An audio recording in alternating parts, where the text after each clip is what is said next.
কে ব্রহ্মার পিতা, কে বিষ্ণুর মা, শঙ্করের দাদু কে, আমাদের বুঝিয়ে দিন।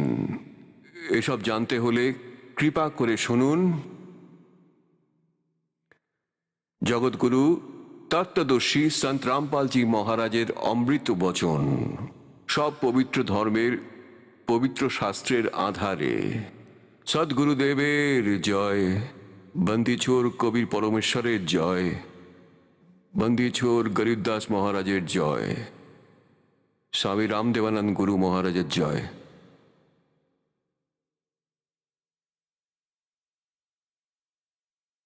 गरीब नमो नमो सतपुरुष को नमस्कार गुरु की नहीं।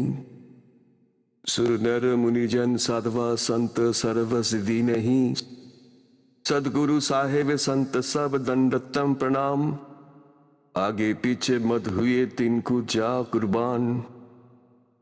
निराकार निर्विषम काल जाल भय भंजनम। निर्लिपम निज निर्गुणम अकल अनूप बेसु न धुनम।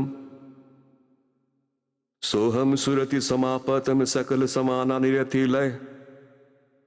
उज्जवल हिरंबर हरदमम बेपरवा अथ है वार पार नहीं मत्थतम। गरीब जो सुमिरत सिद्ध हुई गणनायक गलताना। करो अनुग्रह सोई परस पद परवाना। आदि गणेश मनाऊ गणनायक देवन देवा। चरण कमल ले लाऊं आदि अंध करहूं सेवा। परम शक्ति संगीतम रिद्धि सिद्धि दाता सोई। अविगत गुण अतीतम सतपुरुष निर्मोही। जगदम्बा जगदीशम मंगल रूप मुरारी। तन्मन अर्पुम शीशम भक्ति मुक्ति भंडारी। सुर नर मुनि जन ध्यावे ब्रह्मा विष्णु महेशा। शेष सहस मुख गावे पूजे आदि गणेशा। इंद्र कुबेर सरीखा वर्म धर्म राय ध्यावे। सुमरत जीवन जी का मन इच्छा फल पावे। 33 कोटि अधारा ध्यावे सहंस 88। उतरई भ जल पारा कटी है यम की फांसी। 33 कटी अधारा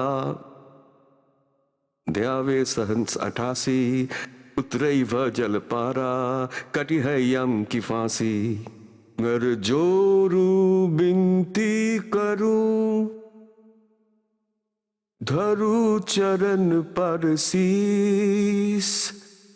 गुरु जी राम देवानंद जी महाराज ने दियो नाम बख्शीश। कोटि कोटि सिजदा करूं कोटि कोटि प्रणाम। चरण कमल में राखियों में बंदी जाम गुलाम। कुत्ता हूँ गुरुदेव का रामपाल दास का नाम। गले प्रेम की जेवरी जहाँ खींचो वहाँ जाऊं मैं। तो करो तो बावरू दूर दूर करो तो जाऊं। जो राखो तो ही रहूं। जो देवो सो खाऊं। जय इब कै सतगुरु मिले सब दुख आँखों रोए। चरणों ऊपर शीस धरूं कहूं जो कहनी हो।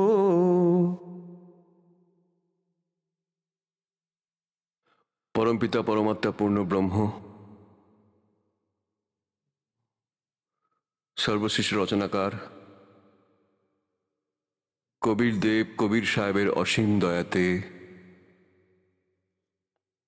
আপনার সব পুণ্যাত্মাগণ সৎসঙ্গ শুনবার জন্যে শতলোক আশ্রম বরবালা, জেলা হিসার, হরিয়ানার মধ্যে উপস্থিত হয়েছেন। ভক্তি মুক্তি के दाता सदगुरु, ये भटकत प्राणी फिरंदा, उस साहेब के हुकुम बिना नहीं तरुबर पाथ हिलंदा। এই সংসার, এই ভক্ত আত্মাগণ মোক্ষ মুক্তির জন্য অনেক স্থানে যান, অনেক সন্তের কাছে যোগাযোগ রাখেন, দীক্ষা নেন, তাদের বিচার জ্ঞান শোনেন। জিজ্ঞাসুই হয়, আর সে যদি তখন কোনো গুরু বা সন্তকে পেয়ে যায়, আর সেই সন্ত যে জ্ঞানী তাকে বলে দেয়, সে সেটাকে সত্য মনে করে তার দ্বারা দেওয়ার সমস্ত আধ্যাত্মিক ক্রিয়াকর্ম করতে থাকে। যতক্ষণ না সদ্গুরু পাওয়া যায় ততক্ষণ কোনো প্রাণী মোক্ষ লাভ করতে পারে না। আর এই সংসারের ভেতরেও নিজের দৈনিক জীবনের মধ্যেও কোনো সুখ অনুভব করতে পারে না। সেই জন্যে বলে যে ভক্তি মুক্তির দাতা সদ্গুরু, ये भटकत प्राणी फिरंदा, उस साहिब के हुकुम बिना नहीं तरुबर पाथ हिलंदा। ভক্তি মার্গ সদ্গুরুর কাছেই পাওয়া যায়। আর ঠিক ভক্তি পাবেন, সঠিক সদ্গুরুও পাবেন। আর শিষ্যের যদি ভক্তি মর্যাদা থাকে, ভক্তি করলে তার মোক্ষ সুনিশ্চিত, এতে শঙ্কা করার কোনো প্রয়োজনই নেই। যতক্ষণ না আমরা সদ্গুরুকে পাচ্ছি আর এই মিথ্যে গুরুদের কাছে আমরা দীক্ষা নিয়ে সাধনা করতে থাকছি, তার থেকে আমরা পরমাত্মার থেকে প্রাপ্ত লাভের থেকে আমরা বঞ্চিত হচ্ছি, যেটার আশা করে আমরা ওখানে যাই। আর মানুষ যখন ওখানে যায় তখন মনের মধ্যে এটা হয় যে কোনো লাভ তো পাচ্ছি না। আর দ্বিতীয় ব্যক্তি যখন বলে যে আমি অমুক জায়গায় যাই, সেখান থেকে আমি অনেক লাভ পেয়েছি, তখন সে সেখানে যাওয়া শুরু করে দেয়। ওখান থেকেও যখন কিছু লাভ না পায় তখন সে নাস্তিক হয়ে যায়, আর এটা ভেবে নেয় যে কোনো ভগবান বলে কিছু নেই, আর কারোর কাছে কোনো জ্ঞান নেই।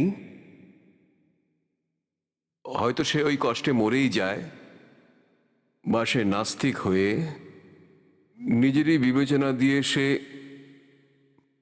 ধনী হবার চেষ্টা করে, চুরি করতে শুরু করে, ঘুষ নেয়, ভেজাল দেয়, আরো বেশি নিজের কর্ম বিগড়ে দেয়।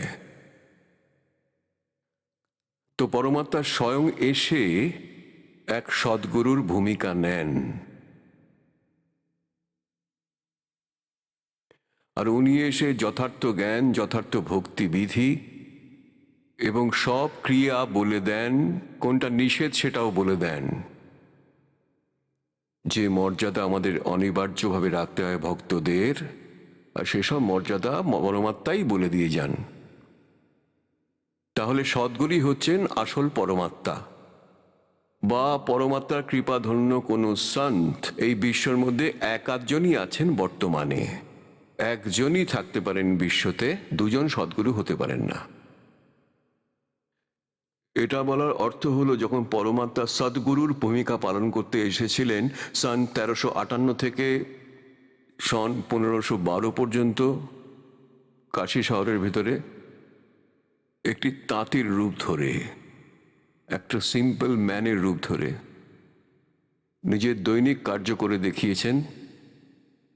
এক ওই কৃত্রিম পরিবার ছিল, কৃত্রিম পাতানো। সেটা কিরম ছিল, যে পরমাত্মা সতলোকের মধ্যে থাকেন। সতলোক সেরকমই একটা স্থান, যেটা গীতায় 18 নম্বর অধ্যায় 62 নম্বর শ্লোকে বলেছে যে অর্জুন, তুই সর্বভাবে ওই পরমেশ্বরের শরণে যা, তার কৃপাতে তুই পরম শান্তিতে শাশ্বতম সতনম মানে সনাতন পরমধামে প্রাপ্ত হবি।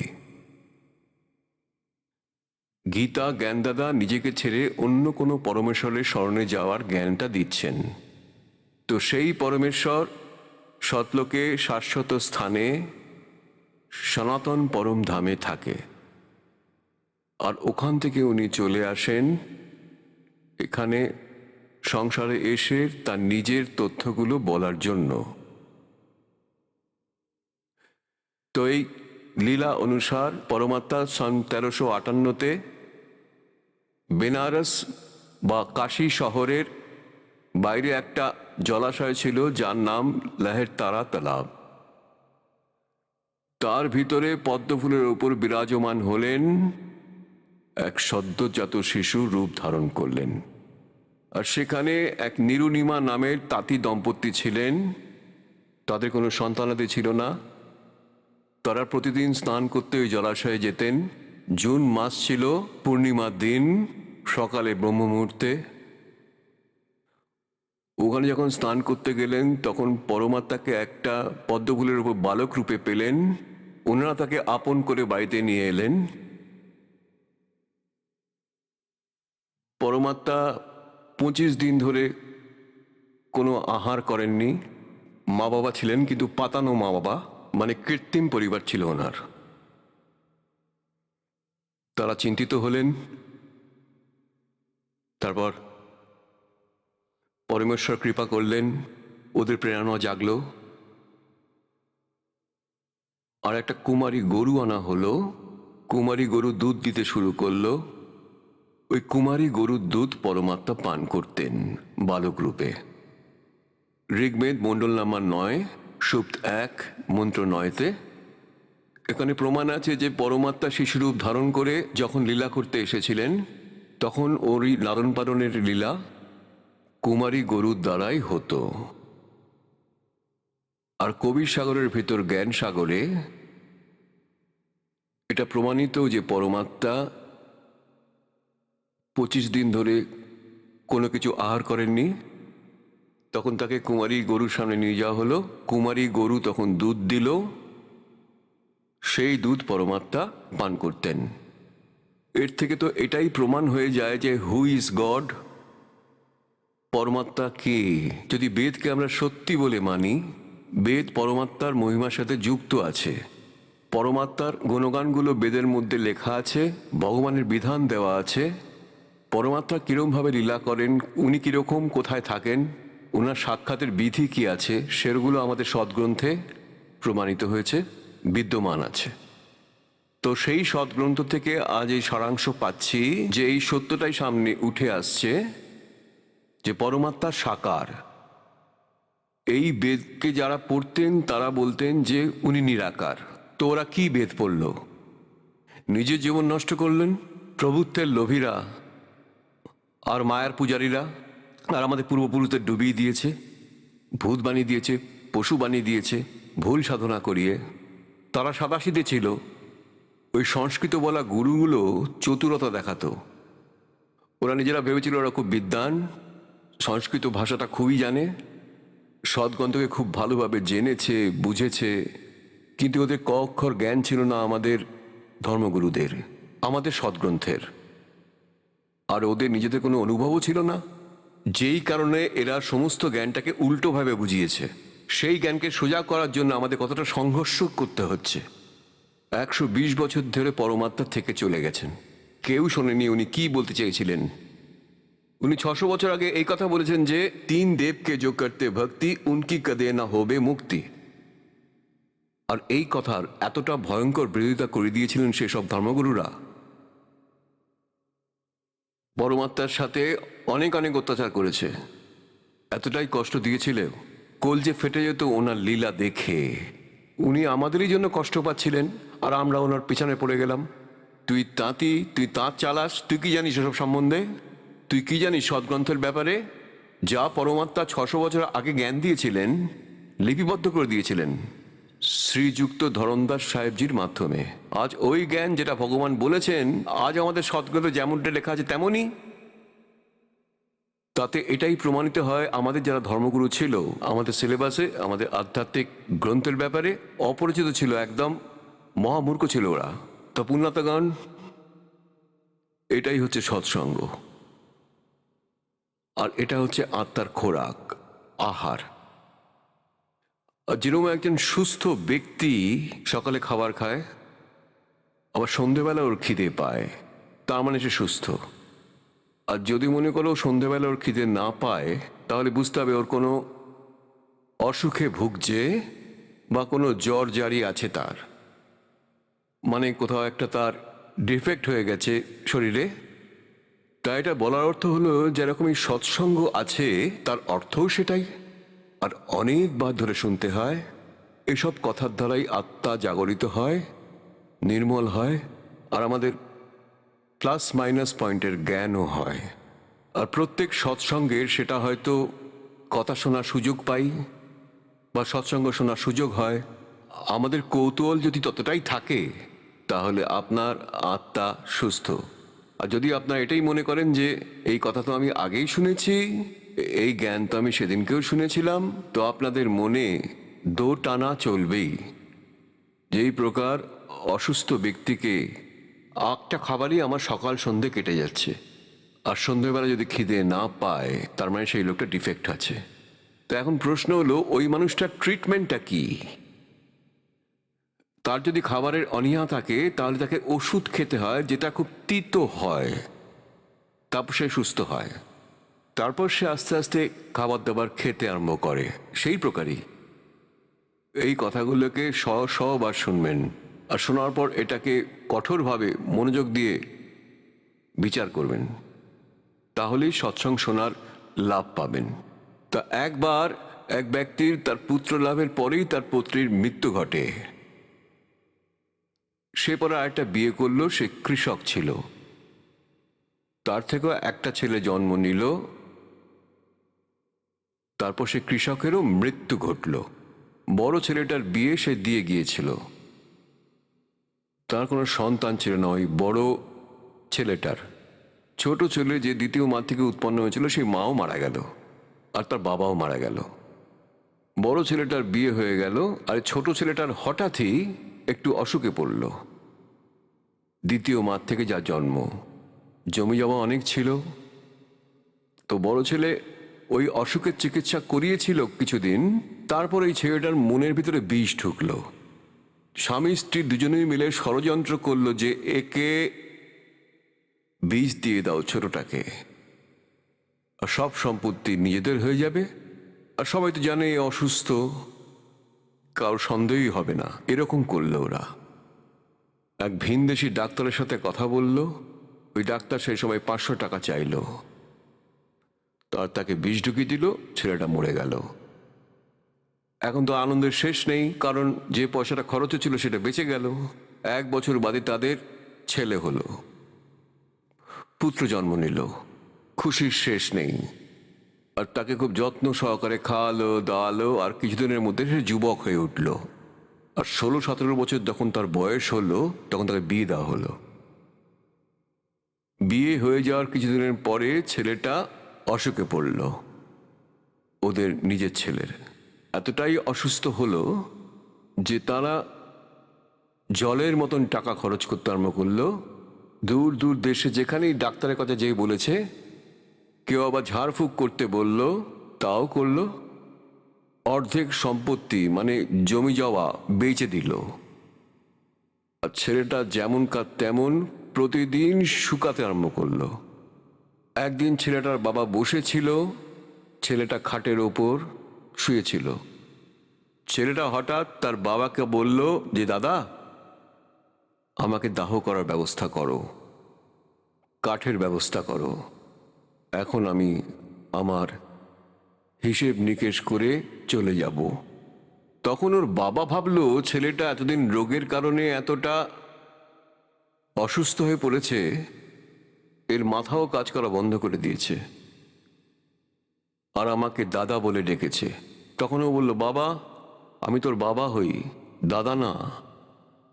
তো ছেলে তখন বলল, সেটা আমি জানি, তুমি কে? আমি তোর সেই ভাই যে আবার তোর পুত্র রূপে জন্ম নিয়েছি, যাকে তোরা দুজনে মিলে বিষ দিয়েছিলি। আমার ভাগের যে অর্ধেক সম্পত্তি ছিল সেটা তো আমি খরচ করে দিয়েছি, আমার হিসেব পুরো করে নিয়েছি। আর তোর আমার মধ্যে যে হিসেবটা বাকি আছে সেটা হচ্ছে কিছু কাঠ আর একটু কাপড়, সেটা প্রস্তুত কর গিয়ে। সেই সময় দাদার বুক ফেটে গেল, বলে যে একদিন আমি যে পাপটা করেছিলাম সেটা আজ আমার সামনে এসে দাঁড়ালো। তা মানুষ যখন কোনো বিপদের সম্মুখে হয় তখন তার বুঝতে পারে, আর সৎসঙ্গে আসার পরে মানুষ সেটাই আগে বুঝতে পারে, যদি আমি এই খারাপ কাজটা করি তাহলে আমার সাথেও এরকমটাই হবে। তখন সে বলল, হ্যাঁ একদম ঠিক কথাই বলেছ, আমি যে অন্যায়টা করেছিলাম সেটা আমার সামনে এসে দাঁড়িয়েছে। এখন আমার কোনো সন্তানের আশা নেই, আমার নির্বংশ হয়ে যাচ্ছে। আর তোর যেটা সম্পত্তি ছিল সেটা শেষ হয়ে গেছে, তোর আমার হিসেব নিকেশ শেষ। আমি যে পাপ করেছিলাম সেটা আমার ফল ভগবান দিয়ে দিয়েছেন, আর খুবই ভালো করেছেন। আজ আমার চোখ খুলে গেছে, আর আমি আমার স্ত্রীর কথা শুনে তোর সাথে এই অপরাধ করেছিলাম। তো ভাই বললো, যেটা করেছো তার জন্য তো ভোগ করতেই হবে তোমাকে, কথা শুনে করো বা নিজেই করো। তখন সে জিজ্ঞাসা করলো, সে তার দাদাই বলুন বা বাবাই বলুন, সে ওই ছেলেটাকে জিজ্ঞাসা করলো যে তুই দাদা বলছিস, আমি তো তোর দাদা। যদিও শরীরে সে তার ছেলেই ছিল। ওকে জিজ্ঞাসা করলো যে আমি যা করেছি সে তো আমার সামনে এসে গেছে, আমার সর্বনাশ হয়ে গেছে, এবার নির্বংশ হব, আর কোনো সন্তান নেই। আর একটা কথা বল, তোর যে পত্নী সে কোন অন্যায় করেছিল যে তোর সাথে সতী হবে? ওই সময় সতী প্রথা ছিল, আর সতী প্রথার অনুযায়ী তাতে কি হতো, যদি কোনো মেয়ের স্বামী মারা যেত তাকে ওই চিতার আগুনে জ্যান্ত পুড়িয়ে মারা হতো। তখন সে বলল, সেই ডাক্তারটি কোথায় যে আমাকে বিষটা দিয়েছিল? তখন সে তার বাবা বলল, তোর মৃত্যুর 4 বছর পরে সে মারা গিয়েছিল। তখন ছেলে বলল, ওই ডাক্তার ওই বৈদ্যই আমার পত্নী হয়ে এসেছে, এখন ওই পাপীও শাস্তি পাবে, ওকে জীবন্ত জ্বালানো হবে। তো পুণ্যাত্মাগণ, এটাকে 100% সত্যি মনে করবেন। পরমাত্মার বিধান হচ্ছে, এক লেবা এক দেবা দিতাম, কই কিসি কা পিতা নেই পুত্রাম। এটা ঋণের সম্পর্ক, একে অপরের সাথে লেনদেনে যুক্ত আছি, শেষ সময় একাকী, কেউ কোথাও যাবে কোথাও। তা এই কথা মানে অর্থ হচ্ছে যে এটা আপনাদের জ্ঞান হয়ে গেল যে আপনাদের ছেলে আছে, মেয়ে আছে, পুরনো সংস্কার তো আছেই যে আমি কখনো ওর কাছ থেকে নিয়েছি, ও আমার কাছ থেকে নিয়েছে, কেউ নিতে আসছে কেউ দিতে আসছে। এখন তো এই ব্যাপারটা আমরা বুঝতে পেরে গেছি, এখন আমরা পরমাত্মার সাহায্য নেব। এই পরমাত্মার কাছে এমন একটা পাওয়ার আছে, এমন শক্তি আছে, আলাদা পাওয়ার আছে, আমাদের সংস্কারকে একদম শেষ করে দেবে। নিজের তরফ থেকে লেনদেন আমাদের কাছে সীমিত করে এই জীবনে সবটাই মিটিয়ে দেবেন, আর ঋণ থাকবে না কারো। আজকে আপনার পরিবার ভগবানের স্মরণে আছেন, সবাই সত্তাকে চলে যাবেন। ওখানে যাওয়ার পর না এদের মৃত্যু হবে না আপনার, সংস্কার সব শেষ। যেরকম গীতা জ্ঞানদাতা 18তম অধ্যায় 66 নম্বর শ্লোকে বলেছেন, সর্বধর্মম পরিত্যজ মাম একম শরণম ব্রজ এহম তোয়া সর্ব পাপে ভয়মক স্বামী মাসুজ। তার পরমাত্মাগণ আমাদের যে পাপ কর্ম করেছে সেটা শেষ করে দেবেন উনি, যেটা দিয়ে আমাদের সংস্কারটা ঘিরে রয়েছিল। যখন সেই পাপের নাশ হবে তখন আমার সংস্কার শেষ। जब ही सतनाम हृदय धरो वयो पाप का नाश, जैसे चिंगारी अग्नि की भाई पड़े पुराने घास। আপনাদের অসংখ্য জন্মের সংস্কার পরমাত্মা বলেন 1 সেকেন্ডে শেষ করে দেবো। যেমন 1000 টন শুকনো ঘাস জমা হয়, ওখানে একটা ম্যাচেসের কাঠি জেলে দাও, তখন সব কিছু পুড়ে ছাই হয়ে যাবে, আর জোরে হাওয়াতে সব উড়ে যাবে।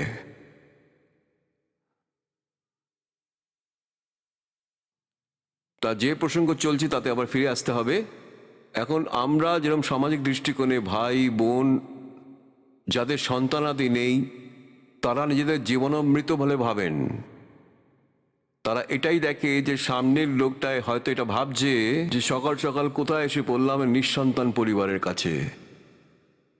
কার দেখা পেলাম এই সকালবেলা একেবারে অপয়ামান্ত তাকে, যাদের সন্তান নেই। আর ভগবানের জ্ঞান থেকে এখন আপনারা জানতে পারবেন তারা খারাপ না, তাদের নিজেদের মধ্যে কোনো সংস্কার আটকে ছিল না। ওরা কতটা ফ্রি আজকের দিনে এই আধ্যাত্মিক মার্গের আধারে, পরমাত্মার জ্ঞানের আধারে। আর তার সাথে যদি ভক্তি জুড়ে যায়, সে তো যাবে জাহাজে বসে।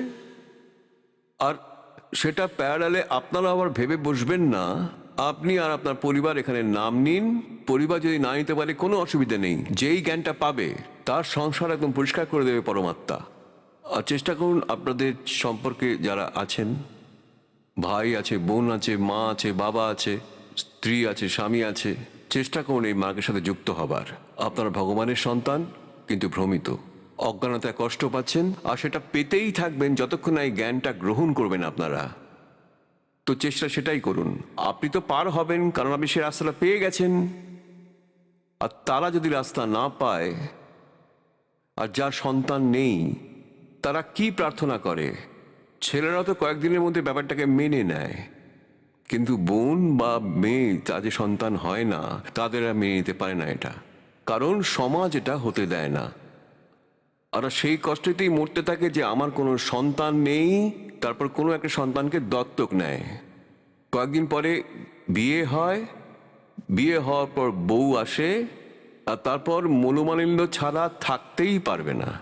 এটা নিজেদের সাথে, মানে নিজেদের ছেলেমেয়ের সাথেও হয়ে থাকে বাড়িতে।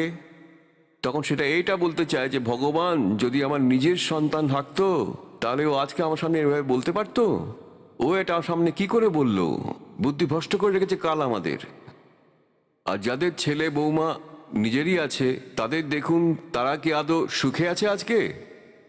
এ কথা অর্থ হলো যে ওই বোন মরার সময়তেও এই কষ্টতে মারা যায় যে হে ভগবান আমার সন্তান হলো না, হে পরমাত্মা আমার সন্তান হলো না কেন?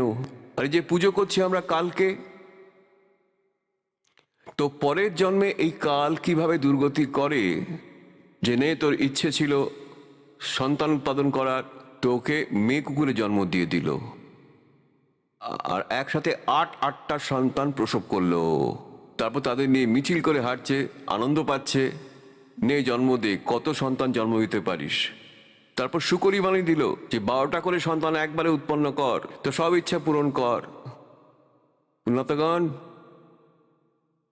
सदगुरु आए दया करी ऐसे दीन दयाल और बंदी छोड़ गरीब दास का चट अग्नि प्रतिताप। তা এই জ্ঞানের আধারে আমাদের বাঁচতে হবে, আমাদের জীবন সফর অতিক্রম করতে হবে, তবেই আমরা সফল হব। বাচ্চা আছে, সন্তান আছে, খুব ভালো কথা, তাদেরও নাম দীক্ষা দাও, ভগবানের সন্তান তারা। আমাকে তো নিমিত্ত করে রেখেছেন, আমি তো নিজেকে মজুর বলে ভাবি। সেই সব শিশুদের এইভাবেই সামলে রাখবে পরমাত্মা। তাদের জন্য আপনাকে যতটাই পকেট খরচ দিয়েছেন, আপনার ইনকাম বানিয়েছেন, আর এইটাই জন্য বানিয়েছেন যে এইসব বালকদের তুমি সাবধানে রেখো, ভালো শিক্ষা দাও, সৎসঙ্গে নিয়ে এসো, এদের পুণ্য কর্ম বাড়াও। তাহলেই আপনার দায়িত্ব পূরণ হয়ে যাবে, আপনাদের কর্তব্য পূরণ হয়ে যাবে। তো পুণ্যতগণ, যখন পরমাত্মা দাপর যুগে এসেছিলেন, সেই সময় এক সুপত সুদর্শন নামে এক বাল্মীকি ছিলেন। সুদর্শনের যে মাতা পিতা ছিলেন,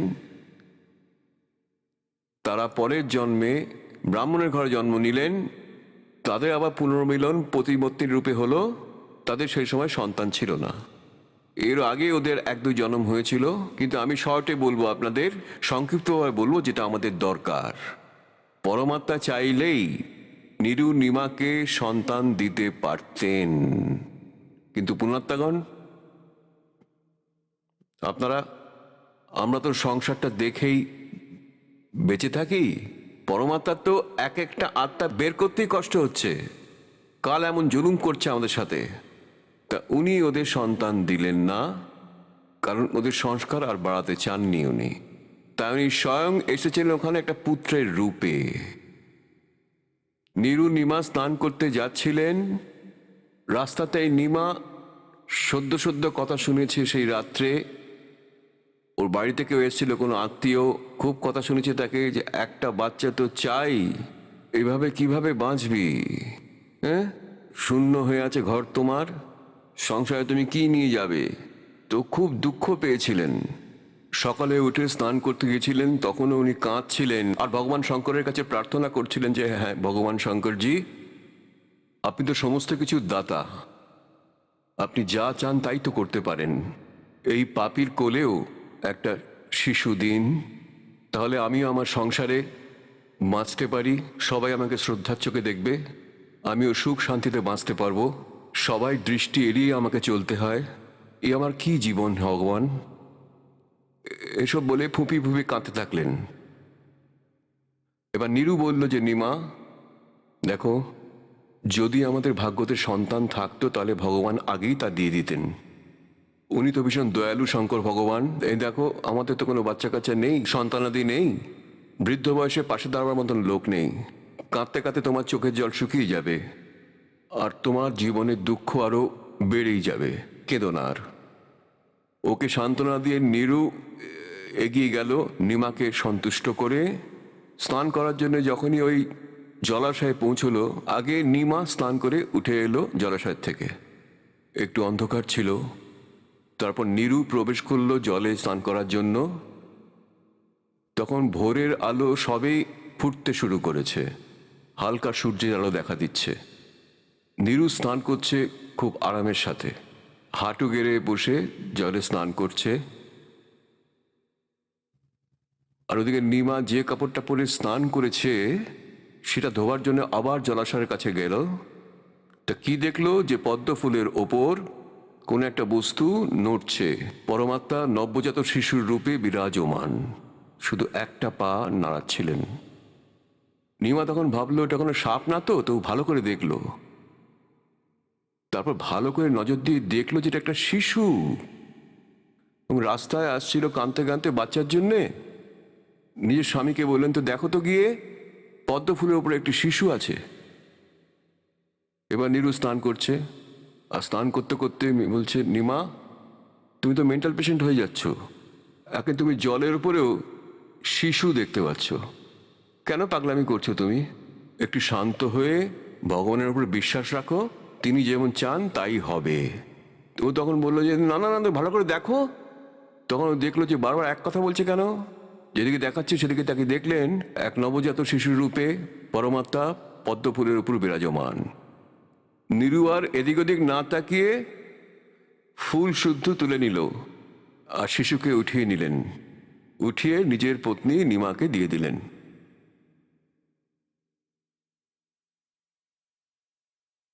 নিমা এই বালককে নিয়ে জলাশয়ের তীরে চলে এলেন। এখন পুণ্যাত্মাগণ যেই ভগবানের জন্য ঋষিরা ব্যাকুল ছিলেন, আর যার নাম শুনে আত্মা গদগদ হয়ে ওঠে, গায়ের লোম খাড়া হয়ে যায়,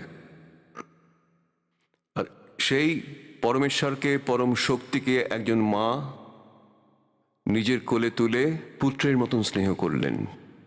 শিশুটিকে চুমু খেলেন, কখনো মাথায় হাত বোলালেন, আর শয়ে শয়ে ধন্যবাদ জানালেন শঙ্কর ভগবানকে।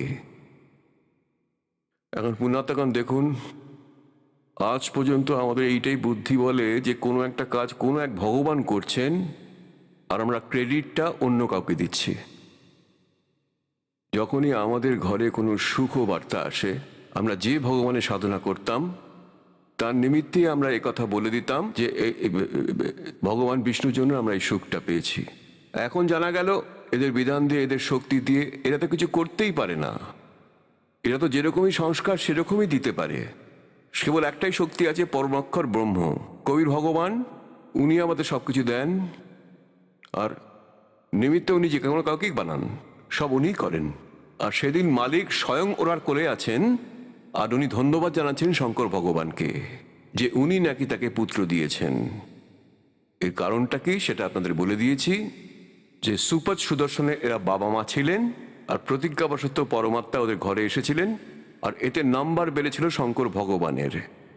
আজ পর্যন্ত আমরা এভাবেই অন্ধকার জগতে আছি। এখন এই তত্ত্বজ্ঞান দিয়ে আপনাদের চোখের ছানিগুলো অপারেশন করাবো, অজ্ঞানতার। তারপর পরিষ্কার দেখতে পাবেন আপনারা হু ইজ গড, পরমাত্মাকে, তার প্রমাণ কোথায় আছে।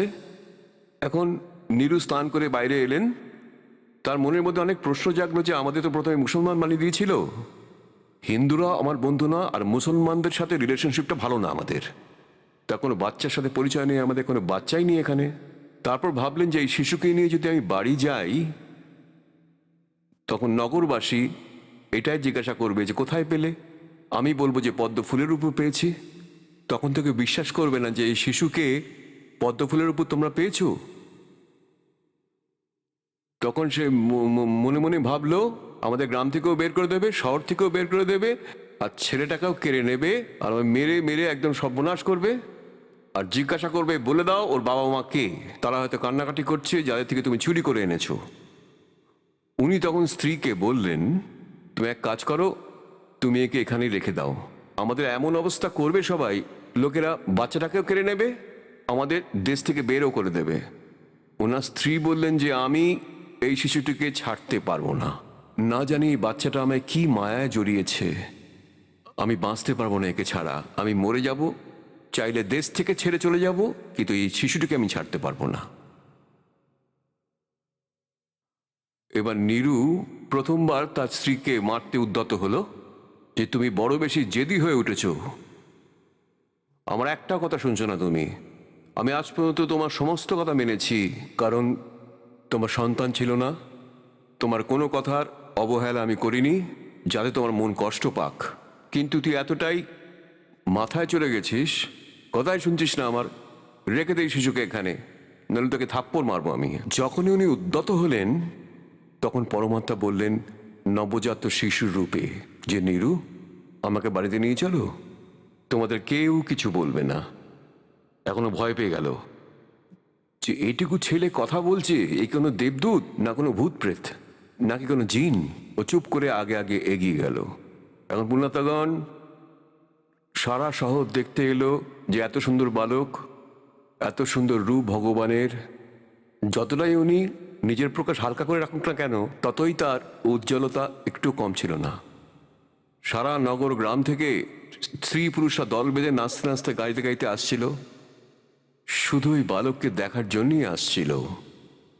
কারো মনে এই সন্দেহ হয়নি যে পদ্মপুরের উপর বালক এলো কি করে।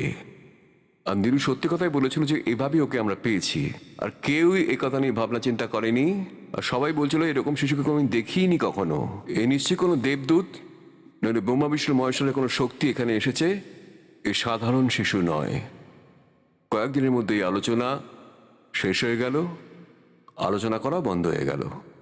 এবার 25 দিনের হয়ে গেলেন পরমাত্মা, না অন্ন খাচ্ছেন না দুধ খাচ্ছেন, আর শরীর স্বাস্থ্য এমনটাই যেন শিশুটা 1 কিলো দুধ রোজই খায়, আর এমনই ফুটফুটে হয়ে আছে। এখন ওই মা এসব দেখে চিন্তিত হয়ে উঠল এবং স্বামীকে বলল যে হে ভগবান, এবার আমার ভাগ্যে আর কি আছে, শিশু দিলেন ভগবান, হে শঙ্কর ভগবান আমার কোলে বাচ্চা দিলেন, এখন কি কেড়ে নেবেন ওকে? কিছু তো খাচ্ছে না সে, এ তো যখন তখন মরে যেতে পারে। আর 25তম দিনে মা তো চেঁচামেচি শুরু করে দিলেন। উনি নিমা বসে বসে কাঁদতেই থাকে কাঁদতেই থাকে, আর শঙ্কর ভগবানকে ডাকে হে ভগবান, যদি এই বালকের মৃত্যু ঘটে তাহলে আপনার এই মেয়েরও মৃত্যু ঘটবে, ও ছাড়া আমি বাঁচতে পারবো না। এতটাই ব্যাকুলিত হয়ে উঠল, ওদিক থেকে পরমাত্মা প্রেরণা করলেন যে বুড়িটা মরবে। শঙ্কর ভগবানকে শিব মণ্ডলে প্রেরিত করলেন যে আমাকে কে স্মরণ করছে। সাধুর রূপ ধরে শঙ্কর ভগবান ওখানে আবির্ভূত হলেন। নিমাকে জিজ্ঞাসা করলেন তুমি কাঁদছো কেন মা? চোখে জল ছিল, মুখ দিয়ে কোনো কথা বেরোচ্ছিল না, এতটাই কষ্টে ছিল সে। কাঁদতে কাঁদতে বললেন মহাত্মাজি আমার কষ্টের কথা জানতে চাইবেন না, আপনিও দুঃখিত হয়ে পড়বেন, আপনি যান।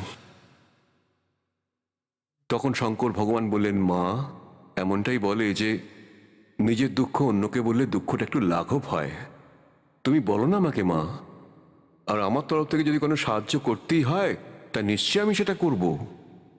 তখন এই মা বলল যে মহারাজ আমি যে নিঃসন্তান, আর পরমাত্মা একদিন আমি স্নান করার জন্য এই লহের তারা তালাবে গেছিলাম স্বামী স্ত্রী মিলে। ওই দিন আমি বিশেষ প্রার্থনা করেছিলাম শঙ্কর ভগবানের কাছে, এবং কাঁদতে কাঁদতে সেদিনই আমাকে উনি পদ্মফুলের উপরেই বালককে দিয়েছিলেন। আর এই শিশুটির আজকে 25 দিন হয়ে গেল, খাওয়া দাওয়া কিচ্ছু করছে না। এ যখন তখন প্রাণ ত্যাগ করবে, ওর সাথে আমি মরব। আমি ওকে ছাড়া বাঁচতে পারবো না। ভগবান শঙ্কর তখন বললেন, তোর এই বালক কোথায়, তাকে নিয়ে আয় তো। সাধুরূপে দাঁড়িয়েছিলেন। নিমা তুলে এনে তাকে কোলে দিল। সাধু সন্ত লোক মন্ত্রতন্ত্র কিছু দিতে পারে হয়তো, বাচ্চারা যদি কিছু খাওয়া দাওয়া করে।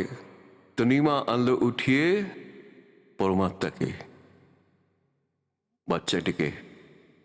আরও চেয়েছিল সাধুর চরণে স্থান দিতে। সাধুর চরণে যখন রাখতে গেল বাচ্চাটিকে, পরমাত্মা ঊর্ধ্বে উঠে আসলেন, হাত থেকে উপরে উঠে গেল, হাত থেকে। আর শঙ্কর ভগবানের মাথা অবধি পৌঁছলো, মানে 7-8 ফুট 6 ফুট ফুট উপরে মাটি থেকে উঠে হাওয়াতে এইভাবে ভাসতে থাকলো। এখনো মা নিমা ভাবলো যে এই মহাত্মার কতটা কেরামতি, আমার শিশুটিকে হাওয়াতে উঠিয়ে দিল, যে নিশ্চয়ই এর কোনো চিকিৎসা করবে উনি। এখন সমস্যাটা অন্য জায়গায়। পরমাত্মাকে পরমাত্মা না মেনে আর অন্যকে তার জায়গায় ভগবানের শক্তির জায়গা দিচ্ছে।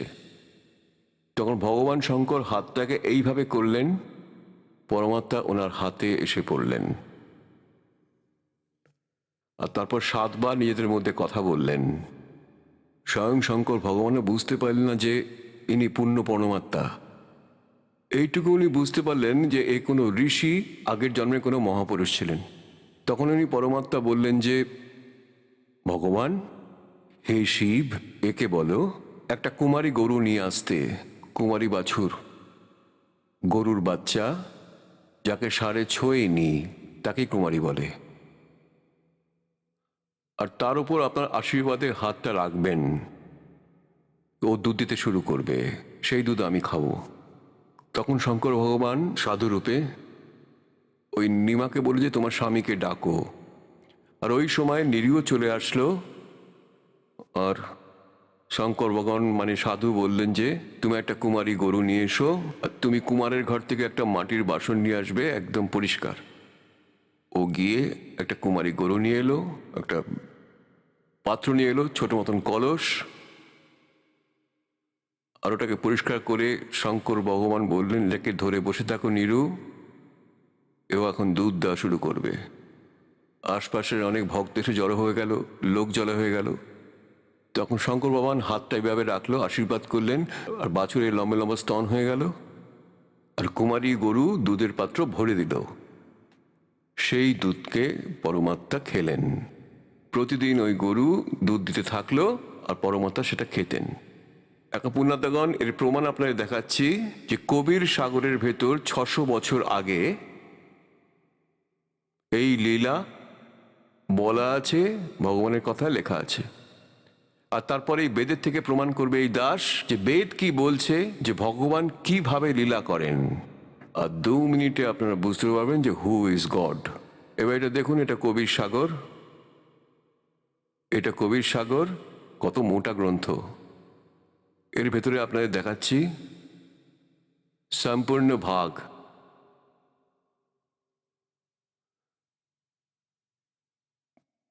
কবির সাগর প্রথম খণ্ড, কবিরপন্থী, ভারত পথিক, স্বামী যোগলানন্দ বিহারী, মুদ্রক এবং প্রকাশক খেমরাজ শ্রীকৃষ্ণ দাস, অধ্যক্ষ শ্রী ভেঙ্কটেশ্বর প্রেস, খেমরাজ শ্রীকৃষ্ণ দাস মার্গ, মুম্বাই থেকে।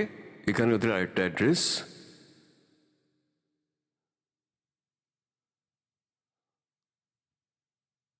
এখানে একটা জ্ঞান সাগর নামের অধ্যায় আছে। এর 74 পেজে 74 পৃষ্ঠে জ্ঞান সাগর। এটাতে লেখা আছে যে সুন জুলহা মন ভয়ো আনন্দা, জিমি চকর পায়ো নিশি চন্দা।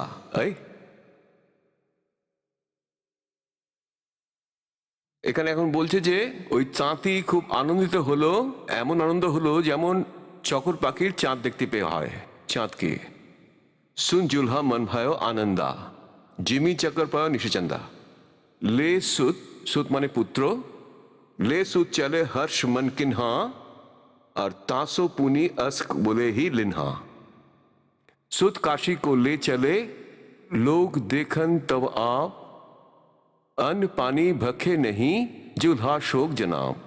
तब जुल्हा मन किन्ह तिवाना, विचार করলেন রামানন্দ সো কহি উৎপানা, मैं সুত পায়ো বড় গুণবন্তা, কারণ কোন ভোকে নেই সন্তা। এখন ইনি কিভাবে বলেছেন, লীলা তো এখানেই হয়েছে, পরমাত্মা কুমারী গরুর দুধ খেয়েছেন, এখন ইনি স্বামী রামানন্দকেও জুড়ে দিয়েছেন। যে ব্যক্তি অনেক দুঃখে থাকে তারা সাধু সন্তর কাছে যায় নিজেদের বাচ্চাদের দুঃখ নিবারণের জন্য।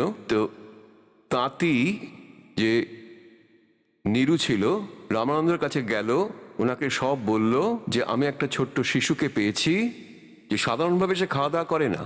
তখন উনি কি সমাধান দিচ্ছেন, তব জুলহা মন কিন তিওয়ানা, রামানন্দ সো কহি উৎপানা, मैं सुत पायो बड़ गुणवंता, कारण कोई भके नहीं संता। रामानंद ध्यान तब धारा, जूल्हा सो तब वचन उचारा, पूर्व जन ती ब्राह्मण जाति, हरि सेवा किन्हेसी भली भांति, कुछ तो सेवा हर की चूका, और ताते भायो जुल्हा को रूपा, प्रीति प्रभु गही तोरे लिन्हा, ताते उद्यान में सुत तो ही दिन्हा। এখন এটা নীরুর বচন, এটা ভুল ছাপা হয়েছে, নুরি না নীরু, এটা নীরু আছে, ভুল করে নুরি প্রিন্ট করা হয়েছে। এখন নীরু বলছে যে হে প্রভু जस किन्हु तस पायो, अर्थ हो तब दर्शन आयो, सो कहिए उपाय गुसाई, बालक अक्षधावत कुछ खाई। আমার শিশুটা খুবই ক্ষুধার্ত, কিছু খাক, এরম কোনো উপায় বলুন। রামানন্দ अस व्यक्ति विचारा, तुम सुत कोई ज्ञानी अवतारा। তোমার শিশু নিশ্চয়ই ব্রাহ্মণ, কোন বিদ্বান পুরুষ পূর্বজন্মের। बचिया जाही बैल नहीं लागा, सो ले ठाट करते ही आगा। সেই বাছুর নিয়ে এসো যাকে ষাঁড় টাচ করেনি, আর তাকে তারপরে তার পাশে দাঁড় করিয়ে দিও। दूध चले तही थनते, दूध ही धरो छिपाई, और अक्षुदाबत जब होबे, ता कह देख खवाई।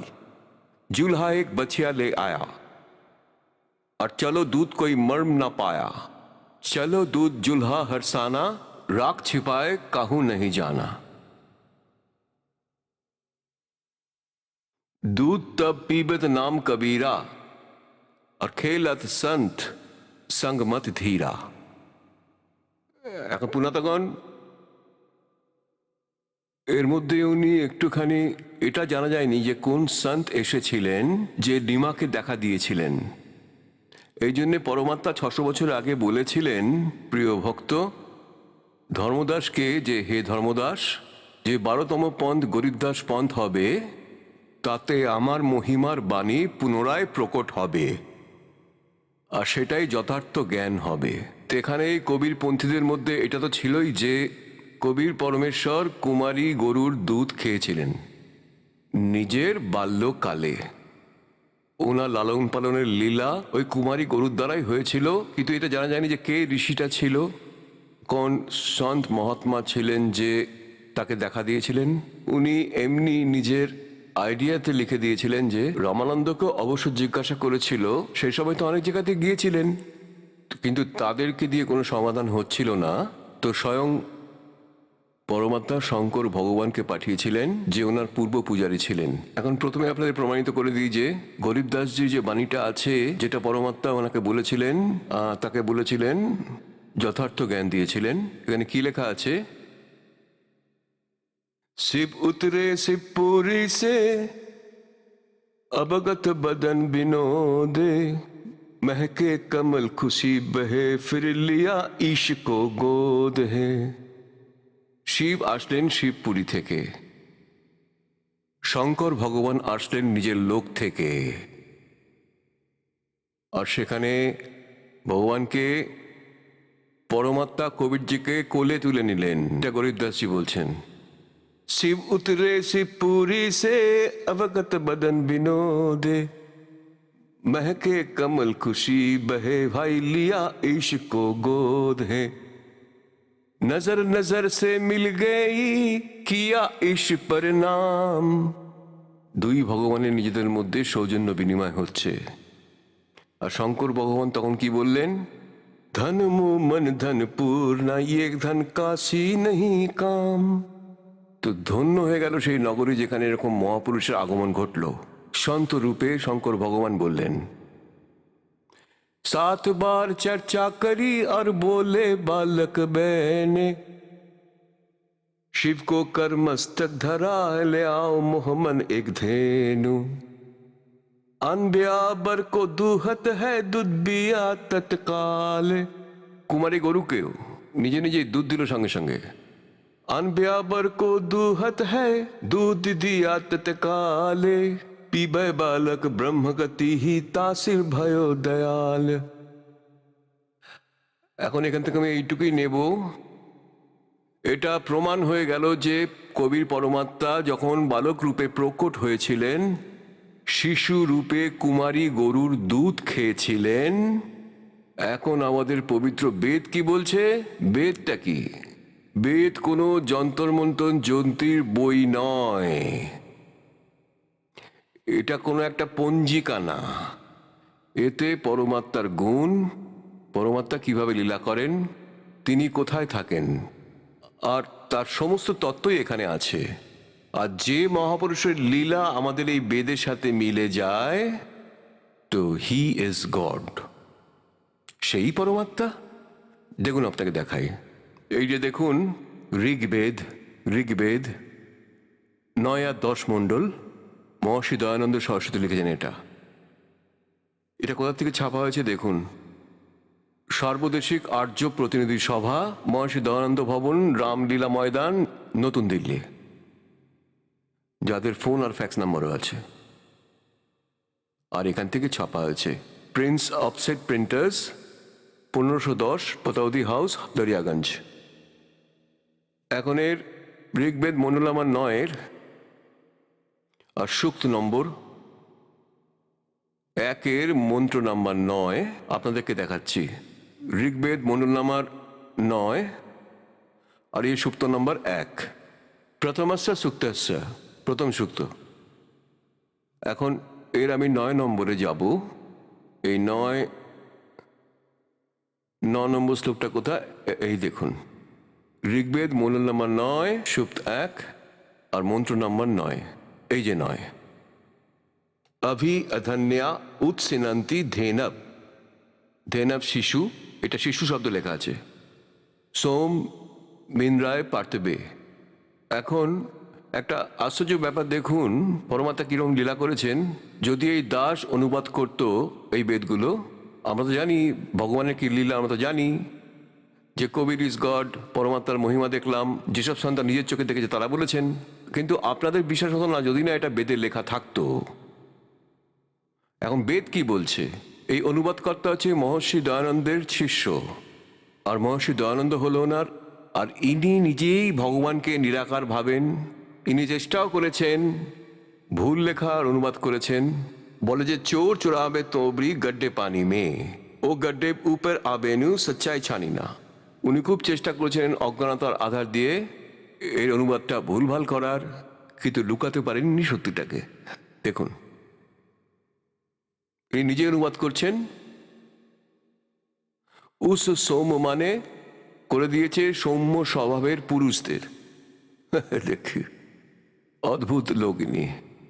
এখন সোম মানে পরমাত্মা, 6 জায়গাতে লেখা দেখতে পাবেন। দেখুন, এই 9ম মণ্ডলের এটা প্রথম মন্ত্র, এটাতে সোম শব্দটা আছে। এই সোম মানে সোম স্বভাব পরমাত্মা, মানে সোম হলো পরমাত্মা। শীতল সর্বশান্তিদাতা পরমাত্মা। সোম মানে চন্দ্র হয়, কিন্তু এখানে পরমাত্মার মহিমা চলছে, তাই সোম মানে এই পরমাত্মা। এখানে ইনি কি ভুলটা করেছেন? ঋগ্বেদ মণ্ডল নাম্বার 9 সূক্ত 1 মন্ত্র 9, ইম মানে উস, সোম মানে সৌম্য স্বভাবের পুরুষকে। আমরা এখানে বলবো ওই সোম স্বভাবের পরমাত্মাকে, যে শিশুরূপ ধারণ করে কুমার অবস্থায় অভি অধন্যা, অভি মানে সব প্রকারের, মানে পূর্ণরূপে না, অধন্যা মানে অহিংসনীয় নয়, অদন্য মানে অক্ষতজনী, ধেনু মানে গরু, তৃপ্ত করে। বলুন, উনি এখানে খুব চেষ্টা করেছেন ভুল বলার, কিন্তু লুকাতে পারেননি। পরমাত্মা 3 প্রকারে লীলা করেন। এখানে এই প্রথম মন্ত্রতে লেখা আছে যে সেই পরমেশ্বর যখন এখানে সর্ব উৎপাদকের প্রভু একটা লীলা করার জন্য যখন এখানে প্রকট হন, সশরীরে আসেন, আর উনি 3 প্রকারের শরীরের সবার স্থিতি থেকে সবার ধারণ পোষণ করেন। এক, শরীরে তো সতলোকে থাকেন, ওখানে তো খুব তেজস্বী শরীর, একটা রোমকূপে কোটি সূর্য কোটি চন্দ্র থাকে, এতটাই উজ্জ্বল। তারপর হালকা তেজপুঞ্জ শরীর বানিয়ে 2 প্রকারের আলো লীলা করেন। এক তো করেন শিশুরূপ ধারণ করে, একটাই লীলা প্রত্যেক যুগে এইভাবেই করেন, পদ্ম ফুলের উপর প্রকট হন, জলাশয়ের উপর, যেই কারণে তাকে নারায়ণও বলা হয়ে থাকে। নারায়ণ মানে জলের উপর এসে বিরাজমান হবার কারণে ভগবানকে নারায়ণ বলা হয়। আর সেখান থেকে ওরকমই নিঃসন্তান দম্পতিরা প্রত্যেক যুগে ওখান থেকে উঠিয়ে নিয়ে যায়।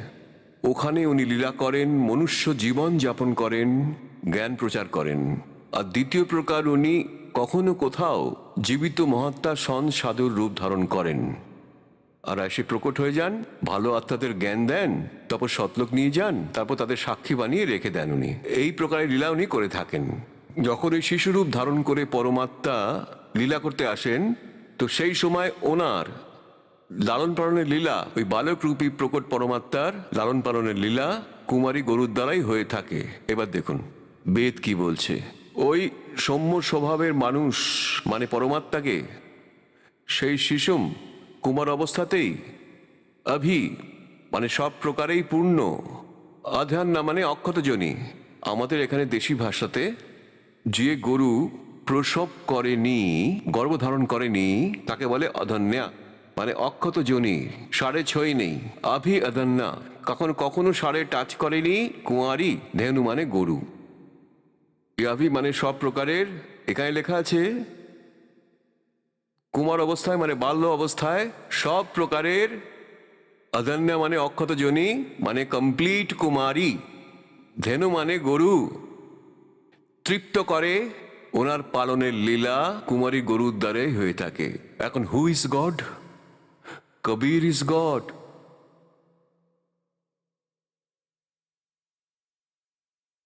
এখন পুনাতগণ,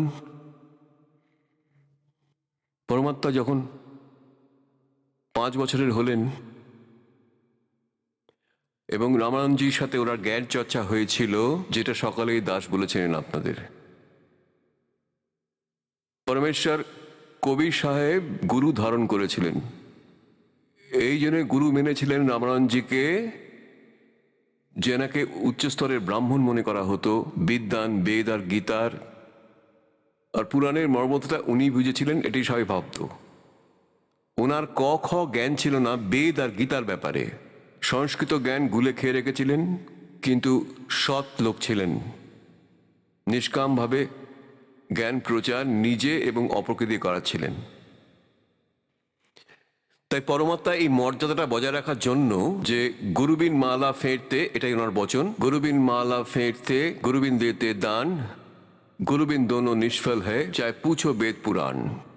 আর যদি সেই সময় পরমাত্মা রামানন্দজিকে গুরু বলে না মেনে নিতেন, আর এখন যেমন রাধা স্বামী পন্থের প্রবর্তক, যেখান থেকে এই পন্থ শুরু হয়েছে রাধার স্বামী, তারপর সেখান থেকে সচ্চা সওদা শীর্ষা এসব বেরোলো, তাদের যে মুখিয়া ছিল তার কোনো গুরু ছিল না। তো আজ সাধারণ লোক এটাই বলে দেয় যে কবির সাহেব কেন গুরু মেনেছিলেন, তার গুরুর কি দরকার ছিল। আর শিবদলের ব্যাপারে আপনারা দেখতেই পেয়েছেন, ওনার ভূত হয়েছে, প্রেত হয়েছে, তো কোথায় মুক্তি হলো ওনার? যদি এটা হেড অফ দ্য ডিপার্টমেন্ট মানে পন্থের প্রবর্তকই ভূত হয়ে যায়, তাহলে অন্যদিন কি হবে ওই সাধনা থেকে? এটা বারবার বলার প্রয়োজন নেই, বুদ্ধিমানদের ইশারাই যথেষ্ট। এখন পরমাত্মা এই জন্যে গুরু ধারণ করলেন যে আগামী সময়তে যে কালের দূতেরা যেন এই চালটা না চালতে পারে যে কবির সাহেব কোথাও কোনো গুরু বানিয়েছিলেন। আর দ্বিতীয়টা হলো এটা যে রামানন্দজি এক ব্রাহ্মণ জাতির ছিলেন, এতটাই অহংকার হয়ে গেছিল নিজের জ্ঞানের সম্বন্ধে যে উনি কারো কথা শুনতে রাজি ছিলেন না। আর মালিক জানতেন যে যে জীবের নাশ হবে, যে আগের জন্মে আমাকে অনেক সেবা করেছে, সত্যযুগে এই বিদ্যাধর ব্রাহ্মণ ছিল, আর ত্রেতা যুগে ইনি বেদ বীজ ব্রাহ্মণ ছিলেন। ইনি আমাকে অনেক সেবা করেছেন, একে মুক্তি দেওয়া অনিবার্য। যেই কারণে পরমাত্মা একটা লীলা করেছিলেন। যখন ওনার 5 বছর বয়স হলো, তখন এক 2.5 বছর বয়স বালকের রূপ ধারণ করলো। আর স্বামী রামানন্দজি প্রতিদিন স্নান করার জন্য বের হতেন পঞ্চগঙ্গা ঘাটে, যেখানে ব্রাহ্মণরাই বিশেষ করে স্নান টান করতেন। তো ওখানে ঋষি রামানন্দের 104 বছর বয়স বৃদ্ধ সকাল সকাল প্রতিদিন আধা অন্ধকারে ব্রহ্ম মুহূর্তে বেরোতেন। গরমের দিন ছিল, পরমাত্মা 2.5 বছর বয়সের বালকের রূপ ধারণ করেছিলেন এবং ঘাটের সিঁড়িতে শুয়ে পড়লেন। এবার রামানন্দজি অন্ধকারের মধ্যে হেঁটে হেঁটে যাচ্ছিলেন। গলার মধ্যে ওনার একটি কণ্ঠী ছিল। বৈষ্ণব পরম্পরার মধ্যে এক তুলসীর মালার একটা কণ্ঠী হতো, তাকে কণ্ঠী বলা হয়। একটাই গ্রন্থি থাকে পুরো মালাটার মধ্যে, ওকে কণ্ঠী মালা বলা হয়। আর সে বৈষ্ণব পরম্পরায় সে দীক্ষিত, এটাই তার পরিচয়। তো রামানন্দ অন্ধকারের মধ্যে সিঁড়ি দিয়ে নামছিলেন, হঠাৎ পরমাত্মার মাথায় তার খড়মটা লাগে। খড়ম লাগার পরে বালক লীলা শুরু করলেন এবং কাঁদতে লাগলেন। রামানন্দজি ভাবলেন কোনো বালকের চোট লেগেছে। সাধু সন্তরা দয়ালু হয়, তিনি ঝুঁকে দেখতে গেলেন। ঝোঁকার পরেই তার গলার কণ্ঠীটা অন্ধকারে বেরিয়ে পড়ল, পরমাত্মার গলায় লেগে গেল কবির সাহেবের। আর তার মাথায় হাত রেখে বললেন, বাবা কাঁদিস না, রাম রাম বল বাবা, রাম রাম বল। পরমাত্মা চুপ করে গেলেন আর স্বামীজি স্নান করতে শুরু করলেন। আর বললেন, বাবা তুই একটু বসে থাক, কান্নাকার ছেলে, রাস্তা ভুলে চলে এসেছে, সকাল হতেই তোকে আমি ঘরে পৌঁছে দেবো, এখানে বসে থাক। উনি স্নান করছিলেন, পরমাত্মা অন্তর্ধান হলেন এবং নিজের বাড়িতে চলে এলেন। স্বামী দেখলেন বাচ্চাটা কোথায়, নিশ্চয়ই বোধহয় চলে গেছে কোথাও, আমি কোথায় খুঁজবো এখন ওকে। বিষয়টা ভুলে গেলেন উনি। কয়েকদিন পর স্বামী রামানন্দজির একজন শিষ্য বিবেকানন্দ, উনি সৎসঙ্গ করছিলেন, শ্রী বিষ্ণুর কথা শোনাচ্ছিলেন, অনেক লোক বসেছিল। পরমাত্মা ওখানে গিয়ে বসে বললেন। সেই দিন পরমাত্মা যেরকম বৈষ্ণব পরম্পরা মানুষও যেরকম হয় আর কি করেন আর কি, এরকম নাক থেকে কপাল পর্যন্ত তিলক লাগায় পুরোটা একদম, আর গলায় কণ্ঠীর মালা পরেন তারা। তো ওখানে গিয়ে বসে বললেন, উনি শোনাচ্ছিলেন প্রবচন যে ব্রহ্মার আয়ু আছে, বিষ্ণু আর শঙ্কর অমর, এসব কথা। তখন পরমাত্মা হঠাৎ দাঁড়িয়ে প্রশ্ন করলেন যে, স্বামীজি আমার একটা শঙ্কা হচ্ছে, সমাধান করে দিন। বিবেকানন্দজি বললেন, বাচ্চা বলো তোমার কি শঙ্কা। আপনি বলছেন ব্রহ্মা বিষ্ণু মহেশ্বর অজর অমর, এদের কি মাতা পিতা আছে? কে ব্রহ্মার পিতা, কে বিষ্ণুজির মা, শঙ্করের দাদু কে হয়, গুরুদেব আপনি বলে দিন। তো এখানে সবাই ফেল করে যায়, বলে যে ওরা অজর অমর, ওরা অবিনাশী, মাতা পিতা নেই, তারা এমনি লীলা করে। তখন পরমাত্মা বললেন যে আমি একদিন শিবপুরাণ শুনেছি একজন ব্রাহ্মণের কাছে, আর রুদ্র সংহিতায় লেখা আছে যে কালরূপী ব্রহ্ম থেকে আর শিবার সহযোগিতায় বিষ্ণুদেবের উৎপত্তি হয়ে থাকে। এইভাবেই ব্রহ্মাজির উৎপত্তি হয়েছে। আর আপনি বলছেন স্বামীজি এদের মাতা পিতা নেই। এখন তো পায়ের তলা থেকে মাটি সরে গেল, সবাই সামনে বেজ্জতি হলেন, নিজেকে খুব বিদ্বান ভাবতেন। তো উনি বললেন, তুই কি করে পড়লি পুরাণকে? মহাতা তখন বললেন যে আমি পড়িনি, আমি বললাম যে আমি শুনেছি। তুই মিথ্যে কথা বলছিস। তো কোথা থেকে দীক্ষা টিকা নেওয়া আছে তোর? দেখছি তিলক পরে আছিস। হ্যাঁ আমি দীক্ষা নিয়েছি। কোথা থেকে? বিবেকানন্দ জিজ্ঞাসা করলেন, কোথার থেকে দীক্ষা নিয়েছিস তুই? যেখান থেকে আপনি নিয়েছেন সেখান থেকে। আমি নিয়েছি? তুই কে? কোন জাতির তুই? পরমাত্মারা বলতে হয়নি, ওখানে যারা শ্রোতা ছিল তারা বলল যে ও নিরুৎ ছেলে, ধানকের, তাঁতির। তা বিবেকানন্দ সুযোগ পেয়ে গেলেন, তো বললেন যে দেখো সবাই কি মিথ্যেবাদী, কি কপটতা করছে বাচ্চাটা। ও তো মিথ্যে কথা বলছে। ও বলছে স্বামী রামানন্দজির কাছে ও দীক্ষা নিয়েছে আমার গুরু থেকে। উনি তো এই শূদ্রদের কাছেও বসতে দেন না, এদের মুখ দর্শনও করেন না, পর্দার পেছন থেকে কথা বলেন।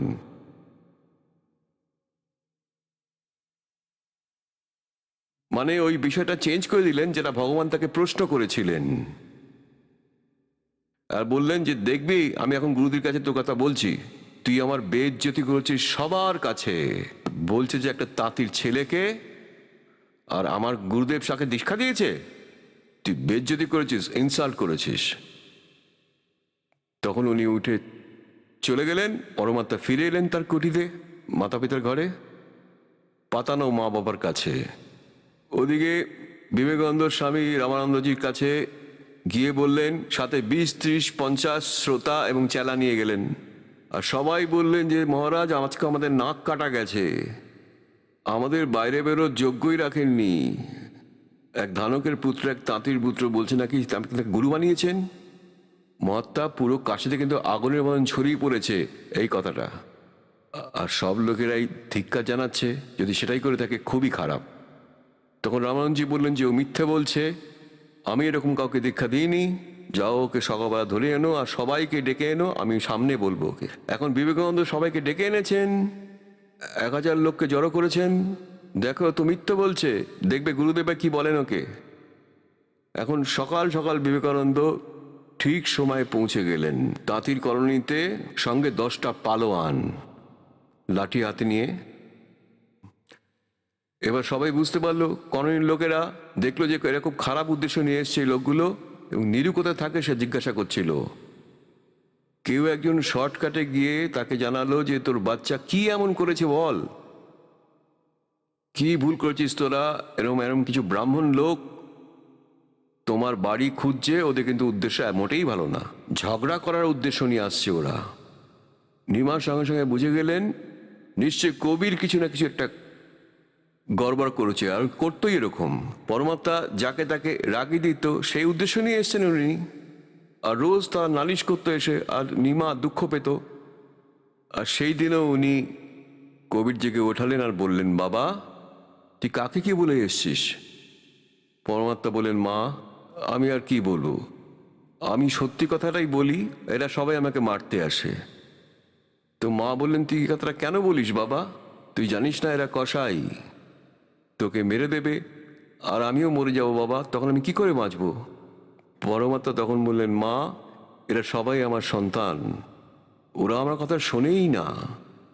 তখন মা ধমকে বললে, তুই দাদু হয়ে গেছিস, তুই একটা বাচ্চা ছেলে, আমার ছেলে, চুপ করে থাক, একদম দুষ্টুমি করবি না একদম। আর সেদিন যখন গিয়ে মা খুঁজতে গেল, সঙ্গে সঙ্গে ঝুপড়িতে গেল যেখানে পরমাত্মা বালক রূপে শুয়েছিলেন। ওকে উঠিয়ে দাঁড় করিয়ে ঝুপড়ির পেছনে শুয়ে দিলেন। তারপর কাপড় বিছিয়ে দিলেন, ছেঁড়া ময়লা কাপড় সব, ঘাস বিছিয়ে দিলেন। বললেন, একটা কথা বলবি না, কিছু অপদার্থ লোক আসছে তোকে মারার জন্য। উনি সন্দেহ করেছেন যে এই কারণেই আসছে তারা।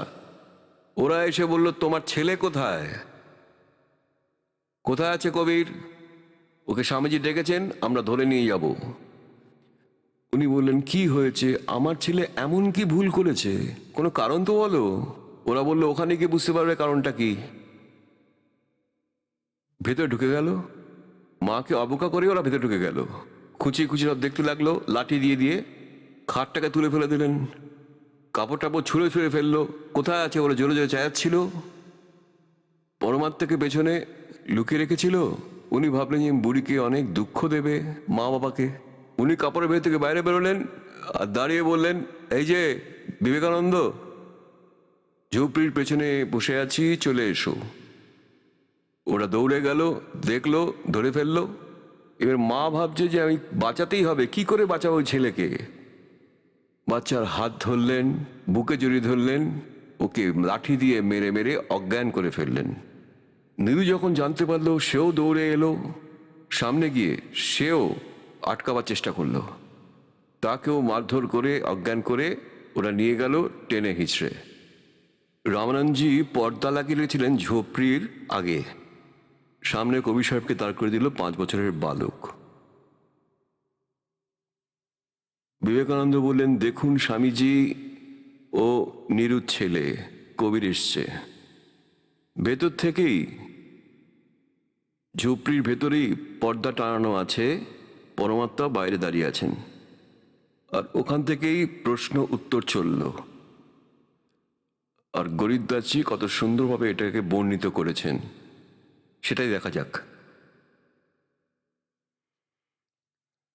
अड्डा पर्दा लाए के रे रामानंद वो जानते, दास गरीब कुलंग छबियो अद्र डाकू दंते।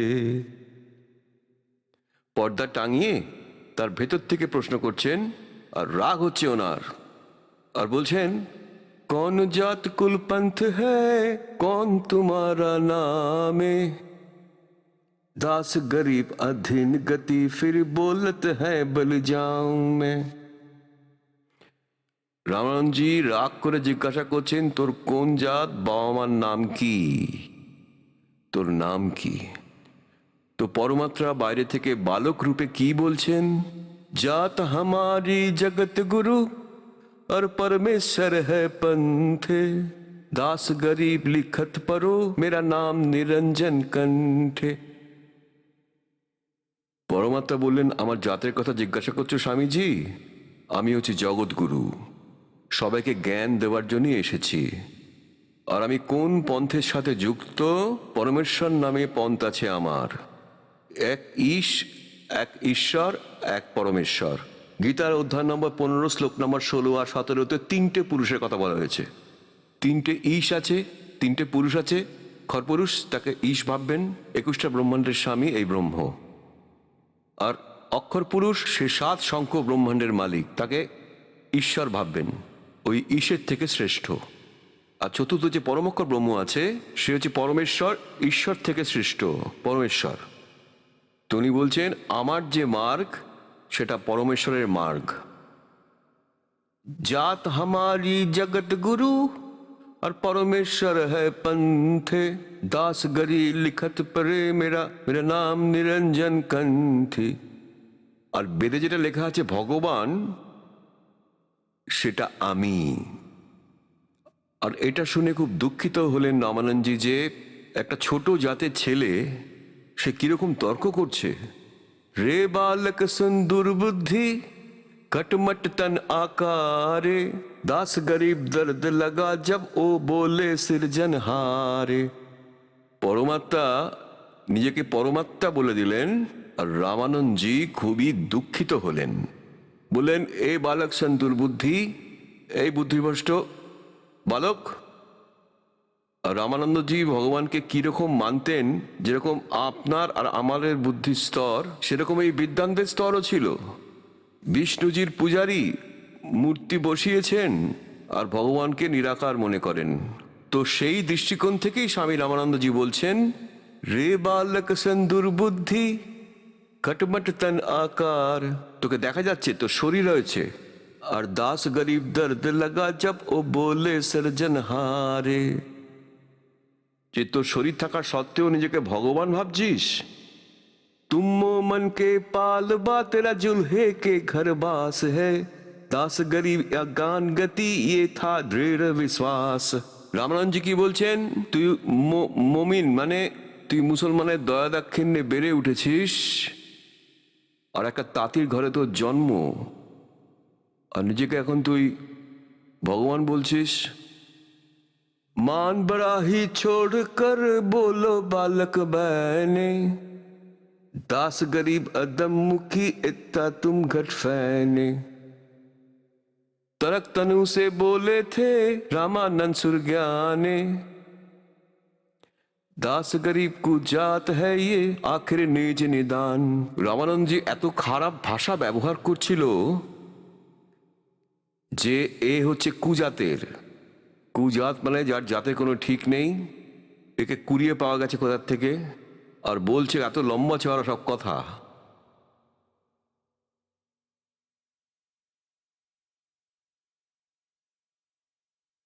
मैं के बदन खुलासे कर सुनसामी पर बीने, दास गरीब मनी मरे मैं आदत আধীনে।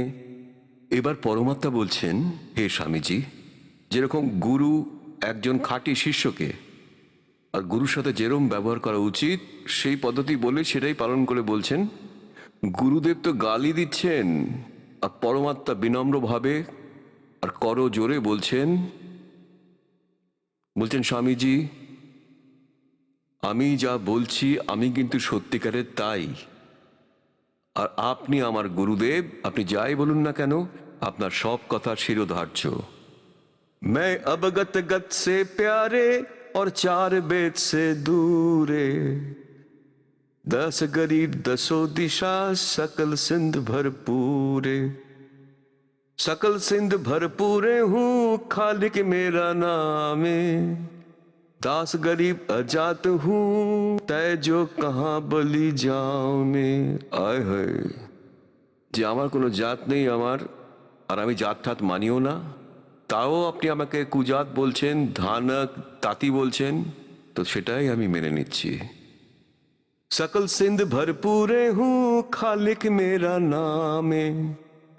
খালিক, খালিক মানে সৃষ্টি, খালিক মানে এর স্বামী, তার রচনাকার, আমি সে। আর দাস গরিব अजात हूँ तय जो कहाँ बलि जाऊं मैं, जात पात मेरे नहीं मेरी बस्ती है बिंथा में, दास गरीब अनिनगति तन मेरा बिंचा में। আমার এই শরীরটা ঠিক আপনার মতো নয়। এটা ছাড়াও যেমন যজুর্বেদের অধ্যায় নম্বর 40-এ মন্ত্র নম্বর 8-এ বলা আছে যে सपरियागात शुक्रम अकायम ऐसा न बिरम कबीर मनीषी वैबधाता शाश्वती भय समाव है। এর অর্থ হলো যে কবির পরমাত্মা সম্পূর্ণ, ওনার শরীর শুক্রাণুর দ্বারা হয়নি, বাবা মার মিলনের দ্বারা হয়নি। শুক্রম আকায়ম, আর ওর যে শরীর সেটা শুক্রাণুর ব্যতীত। আর এসনা বিরম, ওনার নারী তন্ত্র নেই, উনি কবির পরমাত্মা। এখানে মালিক নিজেও বলছেন যে আমার শরীর আপনার মতন নয়, ऐसा में सृष्टा में और सृष्टि हमारे तीरे, दास गरीब अधर बसो मैं अवगत सत कबीरे। আমি ওপরে থাকি সৎ লোকে, আর সর্বসৃষ্টি রচনাকারী আমি। ऐसा में सृष्टा में, সৃষ্টা মানে সৃষ্টি রচনাকারী সৃজনহার, और सृष्टि हमारी तीरे, এই সব অসংখ্য ব্রহ্মাণ্ড আমার শক্তির আধারে আটকে আছে। আর দাস গরিব अधर बसु, अधर মানে ওপরে থাকি আমি। अवगत सत्य कबीरे, सुन रामानंद राम है हम, और मैं बामन नरसिंह, दास गरीब सर्व कला में मैं बापक सर्वंगे। তো এই যে শোন রামানন্দ, রাম আমি মানে পূর্ণ পরমাত্মা আমি, নরসিংহ, আর এই বামন রূপ আমি তৈরি করেছি, শ্রী বিষ্ণুকে তো নিমিত্ত করেছি। মেরোवत हूँ सृष्टि को ये सृष्टि रोए मोहे, दास गरीब इस बीओ को समझ न सकता कोई, गोता मारू स्वर्ग में और जा बैठू पताल में, गरीब दास ढूंढता फिरूं अपने हीरे मोती लाले। এখন এই কথা শুনে রামানন্দজি কে পরমাত্মা যখন বলল তাকে যে আমি পরমাত্মা, আপনি বিশ্বাস করুন আর না করুন, এত কনফিডেন্সের সাথে যখন উনি বললেন, তখন রামানন্দজির যে ভক্তরা ছিলেন তারা ভাবতে বাধ্য হলো। তারা শুনেছিল যে ভগবান যে কোনো রূপেই আসতে পারেন।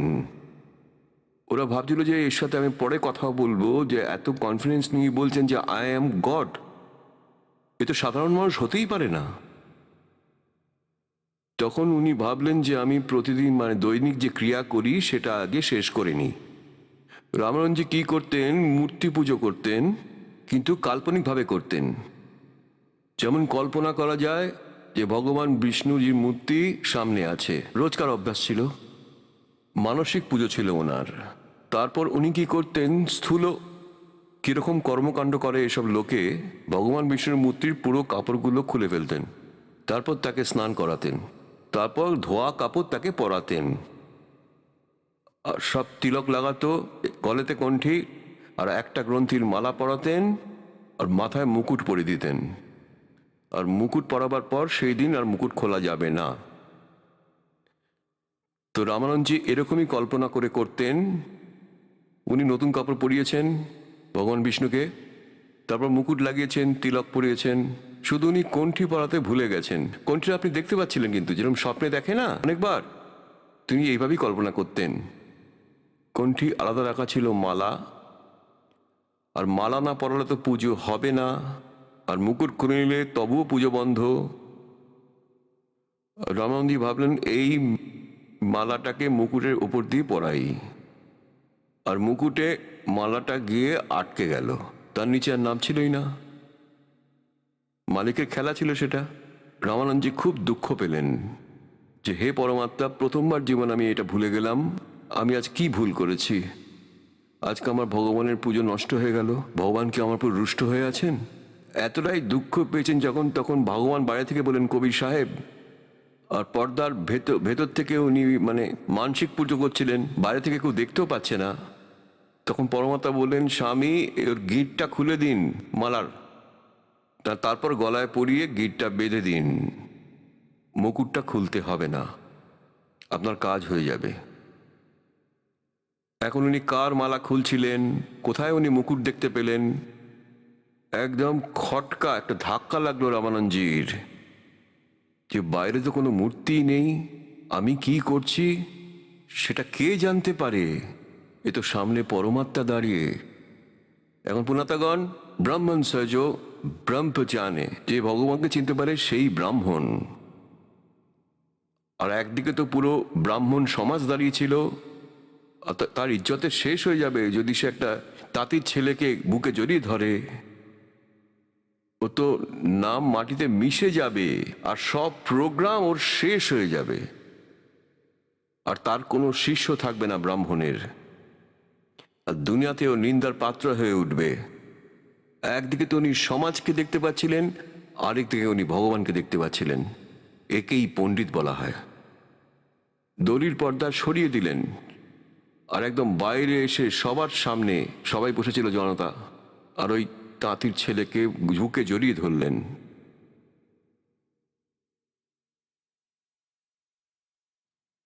আর যখন জড়িয়ে ধরলেন তখন ওর শরীর এমন মনে হলো যেন তুলোর মতন।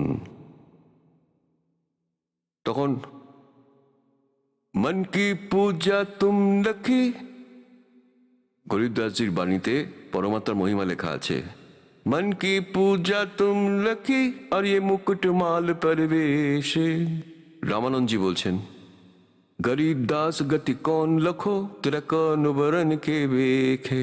হয়ে হয়ে এখন রামানন্দজি বলছেন, হে পরমাত্মা, আপনার মহিমা কে বুঝতে পারে?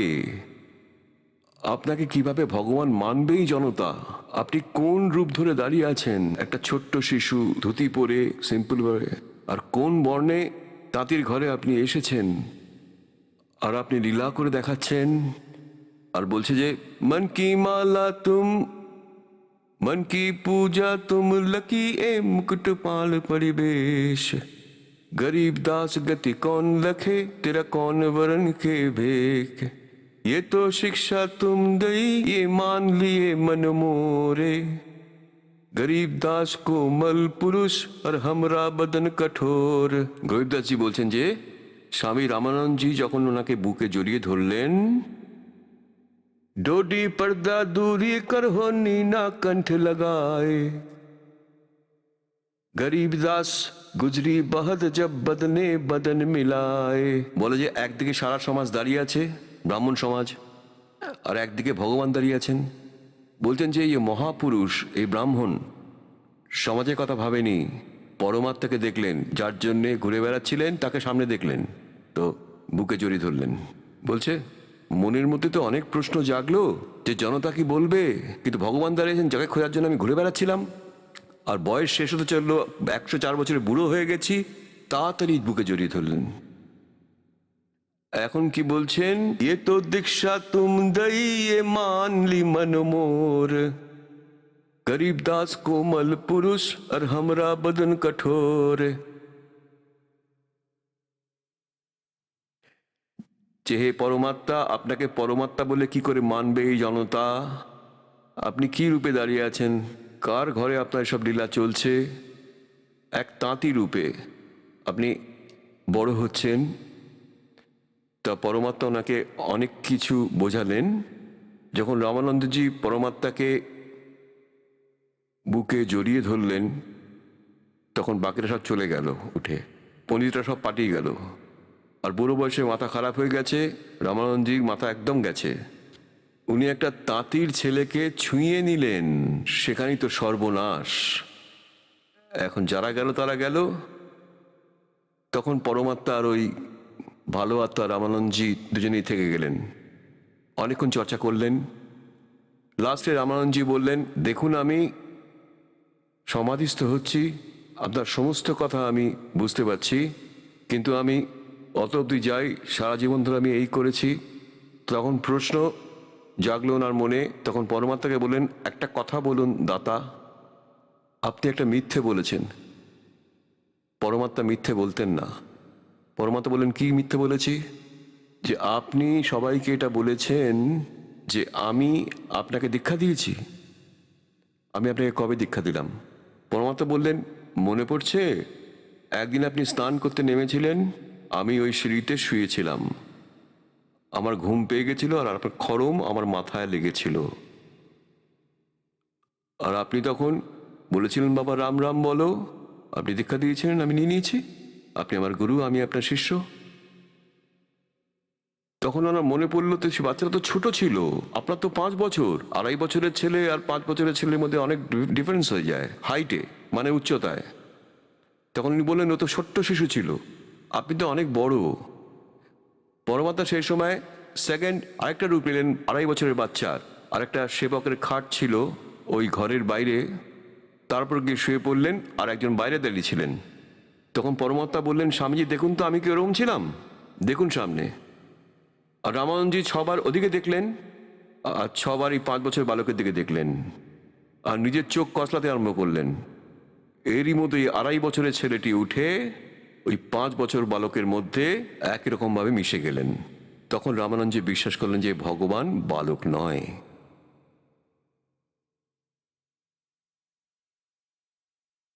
তখন রামানন্দজি বললেন, বাবা তুমি আরেকটা কথা বলো, কারণ এই মনটাই অনেকটাই শঙ্কা তৈরি করে যখন সত্যটা সামনে আসে, হাজারটা প্রশ্ন উঠে আসে। উনি তখন বললেন যে আমি যখন দীক্ষা দিই, কিছু অন্য মন্ত্র দিই, রাম রাম মন্ত্র আমি কাউকে দিইনি। পরমাত্মা বললেন, আপনি ওম মন্ত্র দিতেন, আর সেটাকে লুকিয়ে রাখার জন্য বলতেন। যেমন আমরা সৎ সাহেব বলি, যেটা আমার মন্ত্র নয়, তো আগে রাম রাম বলতো, যেটা মন্ত্র নয়। মন্ত্র ওই ওম শব্দটাই দিতেন। ওং নম শিবায় এটা আলাদা দিত, ওং নম ভগবতে বাসুদেবা এটা আলাদা নাম, আর সিম্পল ওম নাম দিত, যেটাকে গুপ্ত রাখতে বলতেন। রামানুজি তখন ভাবলেন, এ তো বালক না, ইনি তো সত্যি সত্যি খোদা এসছেন, ভগবান এসছেন। তখন উনি বললেন যে একটা কথার উত্তর দে বাবা, আমি যাকে দীক্ষা দিই তাকে আমি একটাই কণ্ঠি দিই, যাতে একটাই তুলসীর গ্রন্থি থাকে। সেটা কি আছে তোর কাছে? সেটা দিইনি আমি তোকে। বললো, এই নিন। ভেতর থেকে হাত দিয়ে বের করে বললো, এইটাই তো আপনি দিয়েছেন আমাকে সিঁড়ির ওপরে। রামানন্দজি তো তার চরণে বসে গেলেন চুপ করে। এ তো বালক নয় বাবা।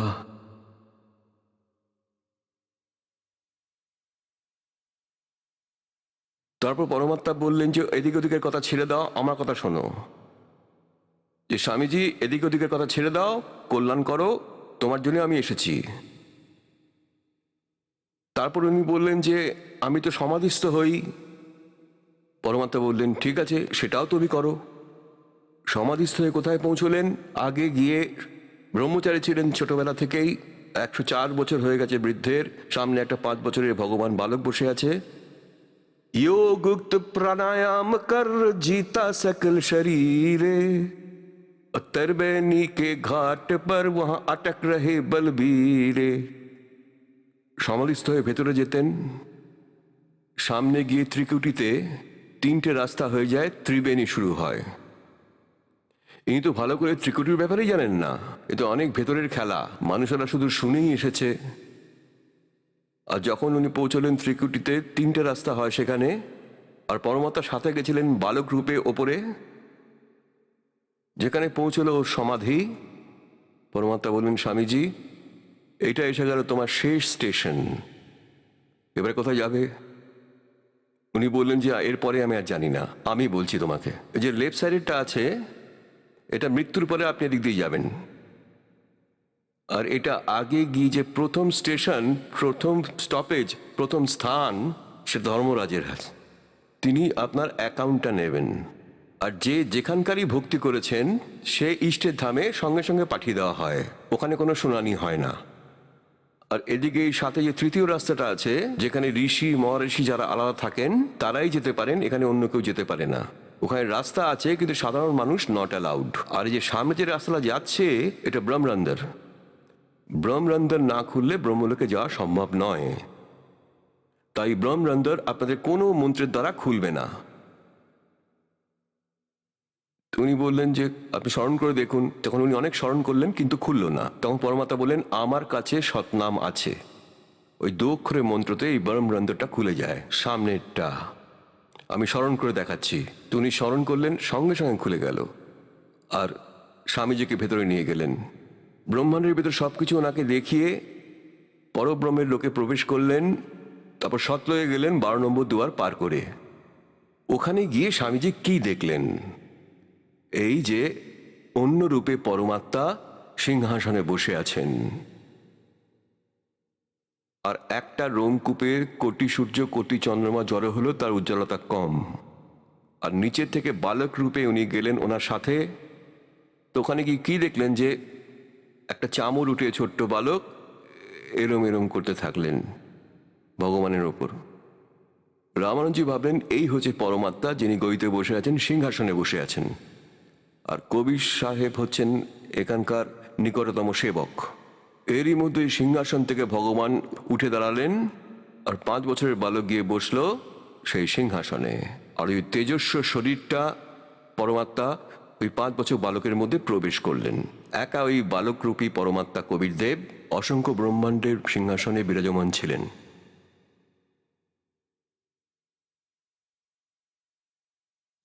এখন রামানুজি ভাবলেন কি চমৎকার করলেন উনি। তারপর ওনার চেতনা জাগলো যে ইনি হচ্ছেন পরমাত্মা। তখন পরমাত্মা বললেন যে যান স্বামীজি, নিচে যান, এটাই হচ্ছে আমার লোক। ये स्वामी सृष्टा में सृष्टि हमारे तीर, दास गरीब अधर बसु अवगत सत कबीर। তখন রামানজি বললেন, হে ভগবান, আমার তো বুদ্ধিতে পাথর চাপা ছিল। এই হচ্ছে সেই লোক যে আমাকে স্বর্গ দেখালেন। আর ওটা তো নরক, সৎলোকের তুলনায় নরক। আর ওখানে নিজেদের পুণ্য শেষ হলে আবার ফিরে যেতে হয়। আর এখানে সদা সুখী থাকবে। দেখো এই সব তোমার আগের সব ভাই বোনরা এখানে আছে। তখন রামানন্দজিকে বললেন যে ফিরে যাও। যখন ওনার সমাধি ভাঙলো তখন এইভাবে বসলেন, সমাধি খুলল, তখন দেখলেন সামনে 5 বছরের পরমাত্মা বসে আছে বালক রূপে। তখন বলেছিলেন, बोलत रामानंद जी सुनो कबीर करतारे, गरीबदास सब रूप के तुम ही सर्जनहारे, दहु ठोर है एक तू भाया एक से दो, गरीबदास हम कारने तुम आए हो मकजो, तुम साहेब तुम संत हो तुम सदगुरु तम हंग से, गरीबदास तेरे रूप बिना अरना दूजा अंश। যে হে পরমাত্মা, আপনি সর্বশক্তিমান, আর 2 জায়গায় আপনি আছেন, 1 থেকে 2 হয়ে আপনি এসেছেন। তখন পা জড়িয়ে ধরলেন 104 বছরের এক বৃদ্ধ আর 5 বছর বয়সের ভগবানের, আর বললেন যে তুম স্বামী मैं बाल बुद्धि। ওয়ে 104 বছরের ব্রাহ্মণ 5 বছরের এক তাঁতির বাচ্চাকে বলছে, তুমি স্বামী, তুমি আমার মালিক, আর আমি বাল বুদ্ধি। আমার জ্ঞান তো একটা শিশুর মতন ছিল স্বামীজি। হে পরমাত্মা, तुम स्वामी मैं बाल बुद्धि ये भरम करम क्यों नाशे, दास करे निज ब्रह्म तुम मेरा हो गया दृढ़ विश्वास। তখন পরমাত্মা বলছিলেন যে দেখো, এখন আপনি আমার গুরু হয়েই থাকবেন। তখন কাঁদতে থাকলো ওই বৃদ্ধ 104 বছরের, যে আমি কি করে গুরু হব আপনার, আমার আত্মা তো মানছে না সেটা। পরমাত্মা বললেন, এটা আমার আদেশ বলে তুমি মেনে নাও। যদি এই মর্যাদা না থাকে তাহলে আমার সমস্ত কাজ নষ্ট হয়ে যাবে। স্বামীজি, কথাটা শুনুন। আমি যেরকম বলছি সেরকম ভক্তি করুন, কিন্তু এই মর্যাদা আপনাকে বজায় রাখতেই হবে। তখন রামানন্দজি কাঁদতে কাঁদতে এটা মেনে নিলেন যে যেরকম আপনার আদেশ।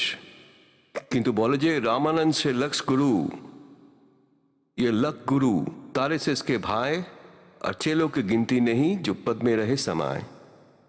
তখন পরমাত্মা ওই আত্মার কল্যাণ করলেন গুরু বানিয়ে। দীক্ষা সেটাই রাখলেন যেটা পরমাত্মা ওনাকে দিয়েছিলেন। এই প্রকারই পরমাত্মার মার্গ সফল হয়। गुरुबिन माला फेरते गुरुबिन देते दाने, गुरुबिन दोनों निष्फल है चाहे पूछो वेद पुराणे। তো পুণ্যাতাগণ, আজ পর্যন্ত যেসব কথা ছড়িয়েছিল সেগুলো ভ্রম ছিল। কবির সাহেবের জন্মের ব্যাপারে সেটা 100% ভুল ছিল, রং ছিল। যে কোনো কুমারীর থেকে জন্ম হয়েছে, সে লজ্জার জন্য তাকে ফেরে গেছিল, এসব একদম বাজে কথা। নিজের চোখে দেখে গরিবদাসজি বলেছিলেন, নানক সাহেবও বলেছিলেন, अनंत कोट ब्रह्मांड का एक रति नहीं भारे, सदगुरु पुरुष कबीरे हैं ये सुल के सिरजनहारे। हम सुल्तानी नानक तारे दादू को उपदेश दिया, जब जुलाहा भेद न पाया काशी माहे कबीर हुआ। तो who is God? Kabir is God. बोलो सदगुरुदेव की।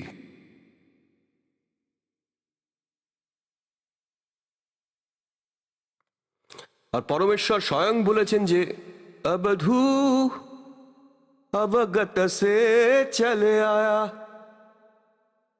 कोई मेरा भेद मरम ना पाया। ना मेरा जन्म न गर्भ बसेरा, बालक हो दिखलाया, काशी नगर जन कमल बेडेरा, ताहा जुलाहे ने पाया। मात पिता मेरे कुछ नाही, ना मेरे घर दासी, जुल्हे का सुत आन कहाया, जगत करे मेरे हासी। पांच तत्वों का धर्म ही मेरे, मैं जानू ज्ञान पारा, सत्स्वरूपी नाम साहेब का वह नाम हमारा। अदर दीप गगन गुफा में तानज बस्तु सारा, तेरा ज्योत स्वरूपी अलख निरंजन धरता धान हमारा। हार चाम लोहू ना मेरे, कोई जाने सतनाम उपासी, तारन तन अभय पद द्वारा मैं हूं कबीर अविनाशी। এখন কি বললেন ভগবান? নিজে এসে বললেন যে অবধূ, গোরখনাথের সাথে কথা হয়েছিল পরমাত্মার, আর ওর সিদ্ধিতেও ফেল করিয়ে দিয়েছিলেন, ওর সিদ্ধি নিষ্ক্রিয় করে দিয়েছিলেন, জ্ঞানের সাথে পরিচিত করেছিলেন। তখন বুঝতে পারেন উনি, তখনই বললেন আপনি কে, কোথা থেকে এসেছেন? তখন নিজেই বলেছেন যে অবধূ অবগত সে চল আয়, অভিগত যেই স্থানের কে কথা জানে না, परमात्मा कबीर जी व्यतीत वो तो सचखंड सतलोक। और मेरा भेद मरम नहीं पाया, ना मेरा जन्म ना गर्भ बसेरा, मैं बालक बन दिखलाया। बालक रूपे प्रकट होलेन। और काशी नगर जल कमल पे डेरा, तहा जुलाहे ने पाया। मात पिता मेरे कुछ नहीं, আমার মা বাবা নেই, আমার জন্ম হয়নি, আর না আমি কোনো স্ত্রী গ্রহণ করেছি, আমার বাড়িতে দাসী মানে পত্নী নেই। जुल्हे का सुत आन कहाया, जगत करे मेरे हाসি। আমাকে নিয়ে উপহাস করছে তাঁতি তাঁতি বলে। বলছেন আগে ছিল আমার এই পুণ্য আত্মাদের সাথে আমার কোনো কথা হয়েছিল, যেই কারণে এদের ঘরে আমি বালক রূপে এসেছি। পাঁচ তত্ত্বों का धर नहीं मेरा। যজুর্বেদে অধ্যায় নম্বর 40-এ মন্ত্র নম্বর 8-এ বলা হয়েছে যে শুক্রম অকায়ম সায়পরিয়াগাত, মানে সর্বপ্রথমে পূর্ণরূপে সশরীর সূক্ষ্ম, মানে সমর্থ সশরীরে পরমাত্মা হচ্ছেন সব থেকে আগে।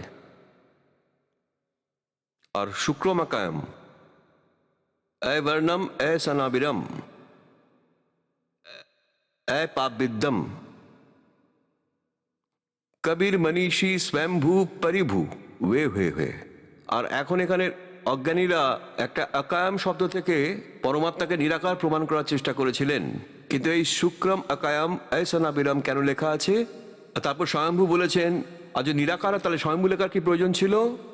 আর আকাম ছিল, আকাম শতরা লিখে দিতে পারতো শুক্রম আকাম অ্যাসানাবিরম অ্যাবর্ণম। ওই পরমাত্মার শরীর আমাদের মতন নারী দিয়ে এই শরীর তৈরি হয়নি, আর মাতা পিতার মিলনে শুক্র দিয়ে এটা তৈরি হয়নি। শুক্রম আকাম আছে, শুক্র থেকে হওয়া শরীর তৈরি নয়। নারীও নেই পরমাত্মার শরীরে। শরীর আমাদের মতন, এক তত্ত্বটি বানানো নূর দিয়ে। আর তিনি কে? তিনি কবির মনীষী, তিনি কবির পরমাত্মা। মনীষী মানে মহাবিদ্বান তত্ত্বদর্শী সন্ত, মনীষী মানে তত্ত্বদর্শী সন্ত। ওই কবির জি স্বয়ংভূ, স্বয়ং প্রকট হন। স্বয়ং প্রকট যদি, তার নিরাকার কি করে হলো? স্বয়ংভূ লিখে দিয়েছে।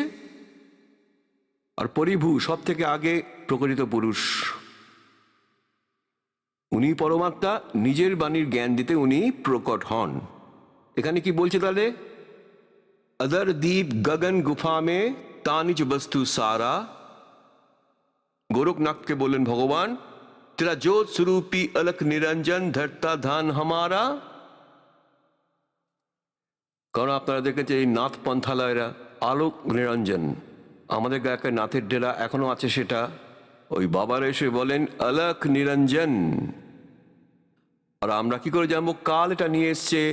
এখন বুঝতে পারলাম, অন্ধকালের নাম নিচ্ছে অলখ নিরঞ্জন। কিছু খাবার দাও আমাকে। তারা এই অলখ নিরঞ্জনকে সুপ্রিম পাওয়ার ভাবে। পরমাত্মা বলছেন তেরা জ্যোত স্বরূপী অলখ নিরঞ্জন ধরতা ধ্যান হামারা। হাড় চামলো হুনা মেরে, আমার শরীরে কোনো হাড় চামড়া নেই। আর কই জানে সতনাম উপাসী, আর আমার পরিচিত কোনো ব্যক্তি যে সৎনামে জপ করে সেই আমায় চিনতে পারে। और तारन तन अभय पद दाता मैं हूं कबीर अविनाशी।